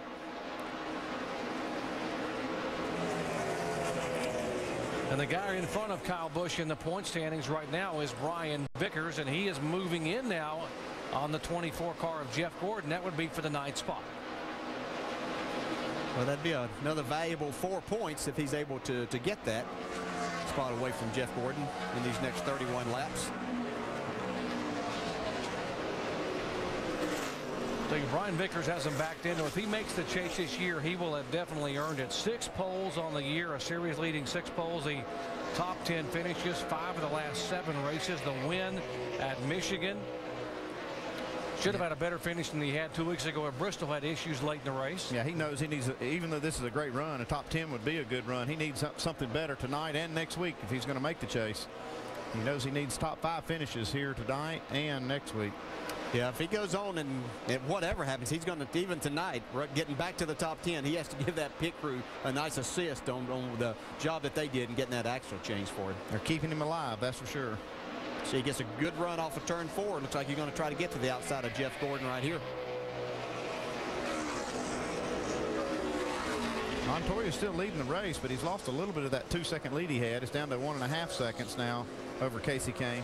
Yeah, Kane's been beating him between a tenth and a half the last few laps. So Casey might have been the one holding something back, knowing that his car's been going to that loose side. But look right here. Coming now. Kevin Harvick's got his car dialed in now. I think this is the guy that has everything going his way. He looks to be by far the fastest car on the track by quite a bit. Kevin Harvick had led 5 times for 56 laps earlier tonight and has now moved around Casey Kane to take the 2nd spot away. He just beat the leader by about 7/10 on that last lap. Here comes Mark Martin trying to take the 5th spot away from Denny Hamlin. Looks like he'll do that. There must be a chime or a bell in those cars with 30 laps to go that goes off. Okay, guys, time to get it done. You're so excited you're getting to the end of it as a driver. You're like, wow, finally we're going to get there. I'm going to try to go a little faster and see if we can make this happen. Robbie Gordon up on the outside of the 16. That's for position. That's for 11th spot. Yeah, it's nice to see some of these guys like Robbie Gordon and some others that haven't had the best of years having some nice runs here tonight. Robbie's best finish in the year was 3rd at Charlotte back in May. Now that was in the rain-shortened race, but he did run in the top 10 for much of the night. Well, to get a little different perspective, let's go down to our pit studio for Alan Bestwick and the guys. Hey, B? Doc, you guys talking about my little mantra, it's never over till it's over. Our champion crew chief down here, Ray Evernham, with his mountains of historical data that these crew chiefs and engineers bring to races. What are the chances, based on history? We're going to see another yellow before this thing's done. Well, you know what they say. It ain't over till it's over, and it is what it is, Alan. It is what it is. It says about a 70% chance we could see another caution around lap 310. So if we see another caution then in these last 25 laps, and by the way, 310, 10 laps from now, that really puts the pressure on these pit crews, particularly Montoya's. Oh, absolutely. They got to kick down pit road. They got to get 4 tires on these cars. They got to do it efficiently. They got to do it fast and efficient and get back out there. They can't lose what they've been gaining all day long, especially from Montoya. This team has been on fire of late. Montoya has checked out, guys. I mean, he is really setting a torrid pace. I know that Casey Kane and Kevin Harvick are running some quicker lap times every once in a while, but he just picks the throttle right back up and pulls out. David Ruderman, great run for him, and I cannot say enough about Matt Kenseth. This is incredible what he's done tonight. So 24 laps to go, and when the checkered flag is waved tonight in Atlanta, a very special Sports Center coming up next here on ESPN. Sports Center celebrating its 30th anniversary. Chris Berman, Bob Lee, John Saunders return to the show. They'll show us some signature sports moments from over the years. A star falls at the U.S. Open as they cover some of today's top sports stories. And Michael Jordan in his own words. That's Sports Center's 30th anniversary celebration coming up next when we're done with NASCAR here in Atlanta. Doc, DJ, and Andy getting a little hot up front. Indeed it is. Kevin Harvick now moving in on Montoya. As Montoya running the high line, Harvick getting down on the bottom of the racetrack. And there's the margin right now, 0.7 of a second. Yeah, this is not even a contest here right now. Now, if this thing goes green, Kevin Harvick's going to drive it off in the sunset. Yeah. Even though it already set. Yeah, his car's not that good. He's just hoping that he doesn't see another caution to give these guys an opportunity to get fresh tires, because that's not the best scenario for his race car. But if it stays green, he's got him whipped. As long as he doesn't have any problems. Montoya will come off the corner there and lead that time by, but Harvick is now right on the deck. Yeah, Kevin knows he's got a better car right now at this point, and he's not going to push the issue. He's just going to let it come to him. It's a good feeling when you've got a car and you've run the leader down like this, and you know it's just a matter of time till you're going to drive by. Yeah, you just have to still be patient in this situation, knowing the situation of the race. You still have 20 laps to go. Just not try to press the issue as to when you do finally make that pass, pulling up in front of the. You'll see now he's been able to clear that. Montoya's not going to press the issue too much either, because he's accomplished as much as he wants to win. It's really about him solidifying himself into the chase. And we know we've got a 70% chance of having a caution here in the next few laps. So he might get another shot at it. It is hard to believe that Kevin Harvick had only led one race all year long. That was for 9 laps at Las Vegas prior to tonight. He can lead 11 more laps tonight. He'll lead the most laps here. Martin Truex still the guy that's led the most laps. Seems like forever ago that he was the guy that was out front and man to beat. Now a lap down in 24th spot, Martin Truex is. Kevin Harvick's last win 95 races ago, back in the season opener in 2007, the Daytona 500.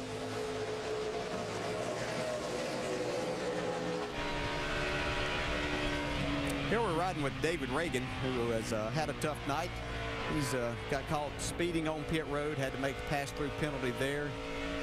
But moments ago, he had a little action on the racetrack, too.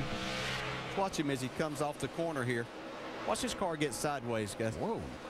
Wow. I mean, look at those black marks. He laid black marks all over him. You don't save that too many times. That's just a tremendous job by this young man. Get on board. Now, he's thinking right there that, wow, I might have just messed up and hit the inside wall. We see it with these guys. I think Ray brought it up earlier. He's able to, these guys are able to save these cars, and partly because of the wing that's on the back. I think that maybe that creates some of the problem in getting them in that situation, and then it helps save them. That might have been the caution flag that Ray was referring to, which didn't happen because of a great save by David Reagan. Well, Ray still has 3 more laps for that to come out, so we'll see. There's Harvick moving in behind the 6th car. Harvick the leader, Montoya in 2nd, Casey Kane is 3rd, so it's 2 Chevys, a Dodge. Then David Rudiman having a great night on his Toyota. Mark Martin back in 5th spot. Denny Hamlin is 6th, and Dale Earnhardt Jr. back in 7th. Look who's getting lapped. Kyle Busch getting lapped right here by Kevin Harvick. Not the night he was looking for. No. Now, I know Ray's sitting down there saying his window is the last 15 laps of this race. There's a 70% chance of a caution coming out. Is that right, Ray? Well, I don't know. On the paperwork, it said right around 310. It said 70.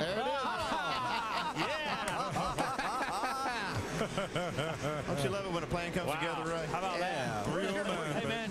Hey, where are you getting your info here, Ray? Andy, if we'd have had this kind of information when we were crew chiefs, man, we'd have won 10 championships. We'd have been dangerous. That's great. Ray, you got to give me a high five on that one, buddy. Yeah, I'll applaud you there, Ray. That's pretty sweet, buddy. I'm going to get ready to pick some lottery numbers for me. No kidding. Well, not what Kevin Harvick wanted to see, though. No, that was his teammate that brought it out, too. Yeah. There's the 33. And the 18 car, Kyle Busch, will get the free pass. He'll be able to get back on the lead lap. But caution for the nighttime tonight, and now Kevin Harvick will have to hold off the challenges of Montoya and company. Well, we really don't know who's going to be the challenger. It's been different seems like every restart. Put 4 on it, bud. But you know somebody's going to be a challenger here. Show you what happened to bring out the caution flag right side there. Oh my goodness, there's Boyer sideways. Digs up a little bit of that grass. We see that more here on cars exiting onto the straightaway, off the corner, off the banking, is spinning out. It's Gil Martin, the crew chief, on Kevin Harvick's car. Like, I cannot believe that just came out. And of all things, our teammate. And you saw Delana Harvick there on the left and on the right. That's Kevin's wife. Just put her chin down on her chest and couldn't believe it. Yeah, I know they want to win, but they have to really be pleased with the progress they've made. And talking to Richard Childress today, he was pleased. He thought they'd come a long way. And Kevin Harvick the other day, I was talking with him, and he just said, you know, we've run a lot better, but he said, I've just been in the wrong place at the wrong time so many times, getting in accidents that weren't of their making. So I think tonight's showing just how far they have come. Even though the other cars of Richard Childress stable, they have struggled here. Richard told us they have been burning the midnight oil 24/7 to be able to get more competitive over there. Well, they may not take the trophy away tonight, but they have definitely made big gains, and they know that they can win. They've got the winning car. The situation may not work out for them here, and it might. I mean, this is going to be a short run. It hasn't been the strong suit for the 29, but they might make some changes with these tires and get him pumped up, get him ready to go for a short run. You know how proud that organization is, and for all 3 of their cars, now all 4 of their cars, to miss the chase here in 2009 has to hurt. Yeah, that's no fun, but we'll focus on this one tonight. Yeah. See if we can get one. What they got to do first and foremost is get him out first here, so the pit crew has to do their job. 15 to go. Let's go down to Dave in the 9 pit. Casey Kane pits from 3rd, looking for a way to get back up front. They've picked up positions on pit road all night. Maybe that's a way. No changes to the car, air pressure or chassis. Vince? Mark Martin comes to the pit box running 5th. They had an idea tonight to just be smart, take care of the car, and have good stops. Check, check, and check. 4 tires, no changes. Jamie? Who has the fastest pit crew? Let's see. The 42 wants to free it up a bit. They actually made a slight track bar adjustment. 4 tires. He's still in the pit. Down and away, Shannon. Jamie, they hooked Kevin Harvick up for the short run. A pound of air in all 4 tires. 4 tires and fuel for the 29. A race off of pit road. You see Harvick there, and Rudeman up a spot. Casey Kane up a spot. Greg Biffle, his guy's getting it done. 4 tires, up 3 positions. Montoya lost 2 spots, but the good thing for him, I think, is he's going to start on the outside lane. That's where he wants to be on this restart. Still not a bad spot to be, 2nd row outside. No, definitely not. Rudeman's car's been fast on fresh tires too, so we'll see what he can do from that 3rd. Well, getting set for what may be the final restart on a shootout here for what could be a memorable night here at Atlanta Motor Speedway. And Alan, coming up next, some special memory Sports Center style. 30th anniversary celebration coming up, Doc, as soon as we're done here in Atlanta. Let's go to Sports Center right now and hear about that from Bob Lee. Bob? Alan, we are standing by when you're done, the 30th anniversary Sports Center. 30 years will flash by in 90 minutes. I find that hard to believe. They drive faster than that. Back to Atlanta. See you after the race. All right, Bob, thanks. We look forward to that right as soon as we're done with NASCAR from here in Atlanta. So, 14 laps to go. Harvick's team held the lead on the pit stops. Kane came out 2nd, Rudeman 3rd, Montoya 4th, Denny Hamlin 5th. As you heard the guys upstairs talk about, perhaps that order critical because of the way they line up from these restarts. Leader gets to choose inside lane or outside lane, but everybody else doesn't get a lane choice. This is going to be very, very critical for Kevin Harvick. You're right. Nobody else gets a lane choice except for Kevin, the guy leading the race, starting outside or inside, but he's not been good on the starts. So this is going to be a critical run for him right now. What lane do you think he takes? I think he takes the outside lane. I think that gives him, he likes that momentum. But I'm really surprised because I thought Montoya had a super car out front. I didn't think Harvick could run him down, but he did. We're going to see on this restart, though. Yeah, but they went up a pound in the tires. That could get them going a little bit faster. Shannon got something for us down there? Well, let's ask Gil Martin what he thinks. I know you guys made an air pressure adjustment. What do you think? You guys got enough to hold off the rest of the field and get this win? Well, we pumped the tires up right here. We've had them pretty low all night long to have them good for the long run. So hopefully the short run, pumping the tires up, will make that Shell Pennzoil Chevrolet just drive on. I mean, I think Kevin being in the front with this many laps to go in the race, he'll pump up a little bit too right here. So it'll be exciting. He won the nationwide race, and as far as which line he's going to pick for the restart, Gil Martin said, "I'm leaving that to my driver."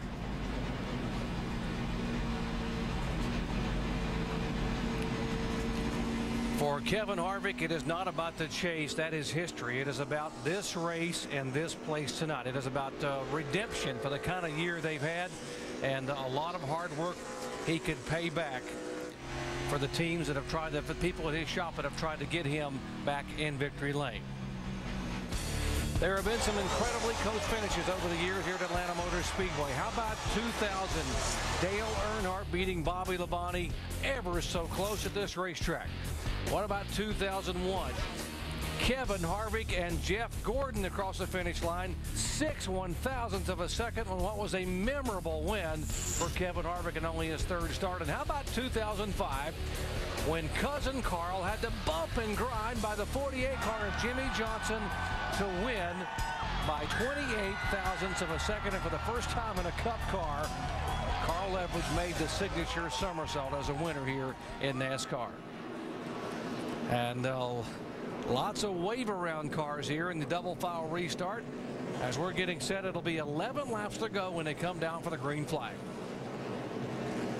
That moves Harvick up there to the front on the outside lane. You know, his car's been the best on the bottom, but it's kind of interesting that he does choose this outside on the restart. Yeah, and I'd watch this 11 car, Denny Hamlin. He's been really good on these restarts, and his car's been fast, or able to get up to speed really fast, and looks like he almost runs 1 and 2 wide open. Let's see what he can do.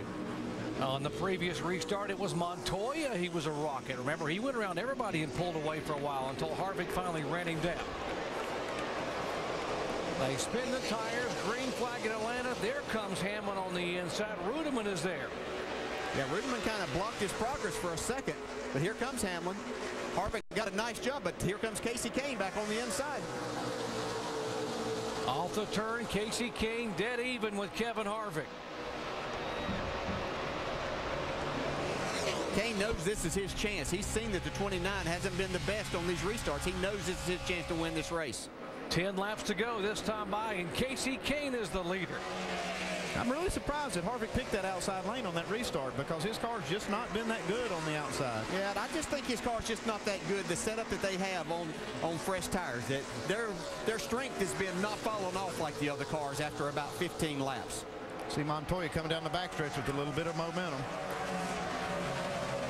83 car is digging Brian Vickers. He's in 8th position.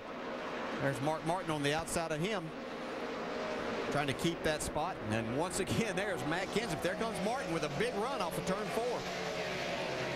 And that would be taking the 6th spot away from Kenseth. Yeah, David Rudeman, he's gotten back around Denny Hamlin, and now Hamlin's trying to take that back from him. You know, all the guys with short run cars are loving this restart here with just 9 laps to go. Guys, again, the short runs, when you just got fresh tires, you don't got many laps to go, you just burn it off. Use them up. Now's the time.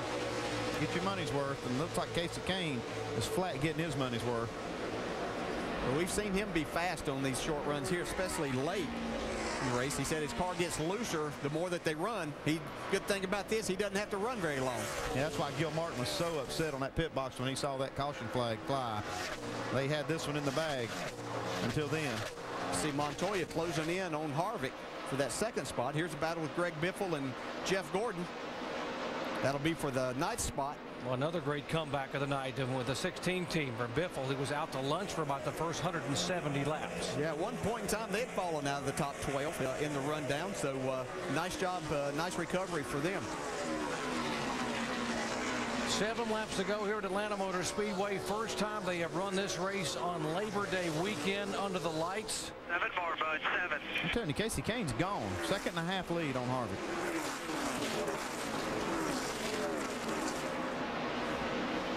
Kane the leader, Harvick, Montoya, Rudeman, and Hamlin the top 5. 6 to go. Mark Martin just passed Denny Hamlin. Man, he made a great pass. He almost got into the wall coming out of 4. 3 wide right here. Look at Kyle Busch making the most of getting that lap back. Tony Stewart has also salvaged a pretty good night. He is back there in the 12th position. There is Stewart. You see him in front of the 18 car of Kyle Busch. Yeah, his teammate Ryan Newman has made something of this too. He had fallen back outside the top 20 at one point in time too. You see him battling right now, trying to get into the top 10. Newman and Stewart are 11th and 12th right now on the racetrack. Now less than 5 laps to go here at Atlanta. Kasey Kahne trying to pick up his second win.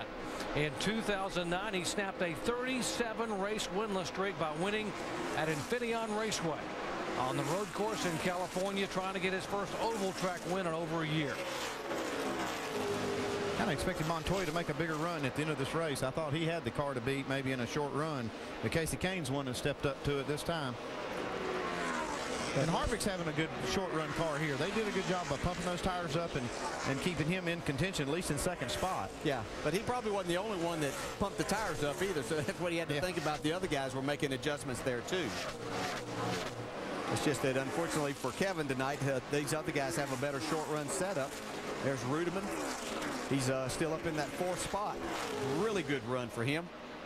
These guys still battling. You see Matt Kenseth trying to hang on. He's fallen outside of the top 10. Well, he's just scratching and clawing for the best finish he can get tonight. Right now, he's showing 12th in points right at the cutoff. Yeah, just 23 points ahead of Ryan Vickers, who was ahead of him on the racetrack. Kenseth now being shown in 11th position, Vickers up in 7th spot. Yeah, but it could have been an even more devastating night with the way they started this out, with Matt getting into the wall early on. You see Tony Stewart diving to the inside of Matt here, but they made a nice comeback. There's still this battle for second spot with Kevin Harvick and Montoya. Montoya now going to the high side. He's put just enough laps on. He thinks he can get up there maybe and make some time. He's a little too little too late though. Kasey Kahne driving away. When you get it, one more time, hit your marks.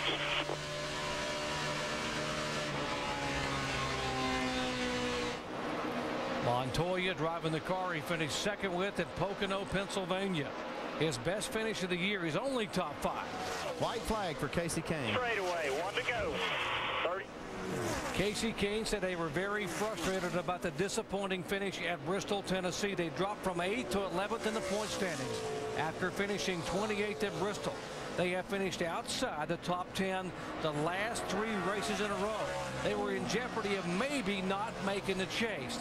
They came to Atlanta on a mission. And here, under the lights at Atlanta Motor Speedway on a Labor Day weekend, Kasey Kahne gets it done and goes to victory lane. Great job. B. Harvick, Montoya, Rudeman, and Martin in the top 5. Tell you what, Mark Martin needed a good solid top 5 run. And Kyle Busch fought back to get back to 13th. Brian Vickers at 7th. He'll go into Richmond just 20 points out of that 12th spot. Unofficially, Kasey would be credited with leading 6 times for 60 total laps.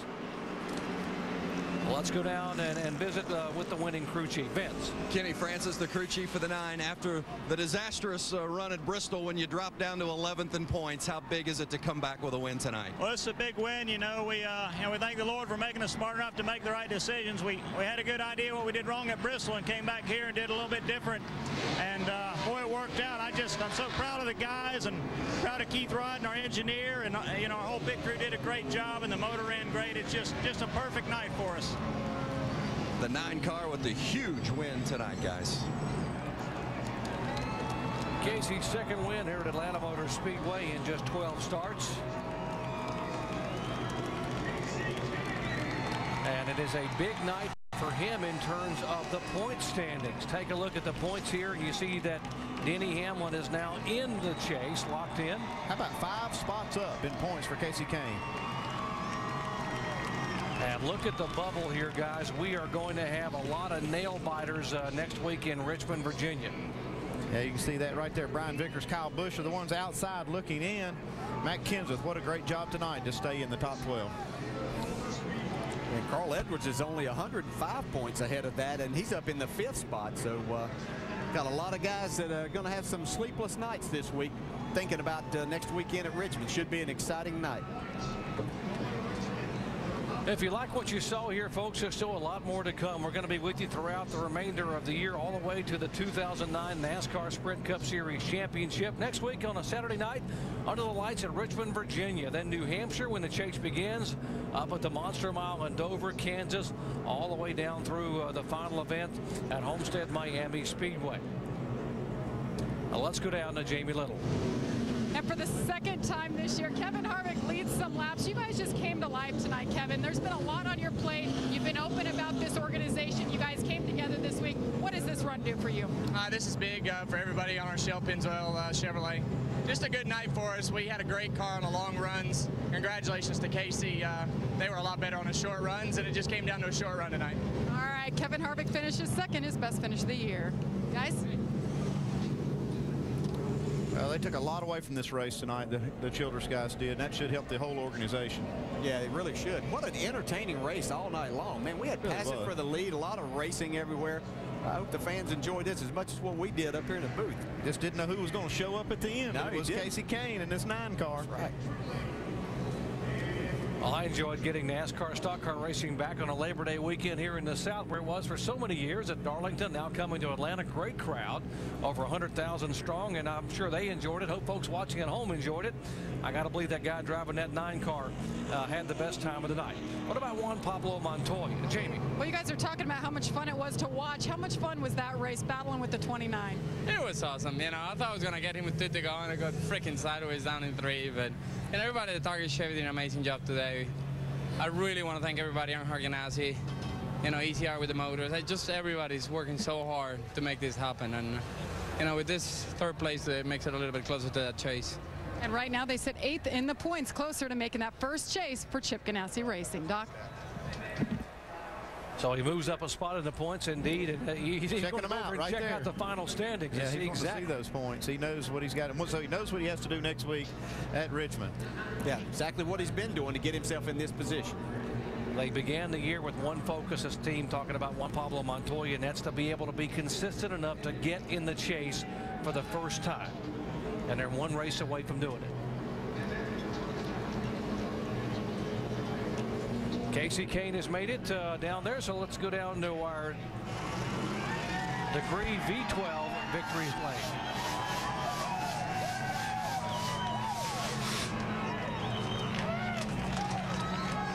Casey Kane said he's going to come in here, go for it, get as many points as possible, and my friend, you did it.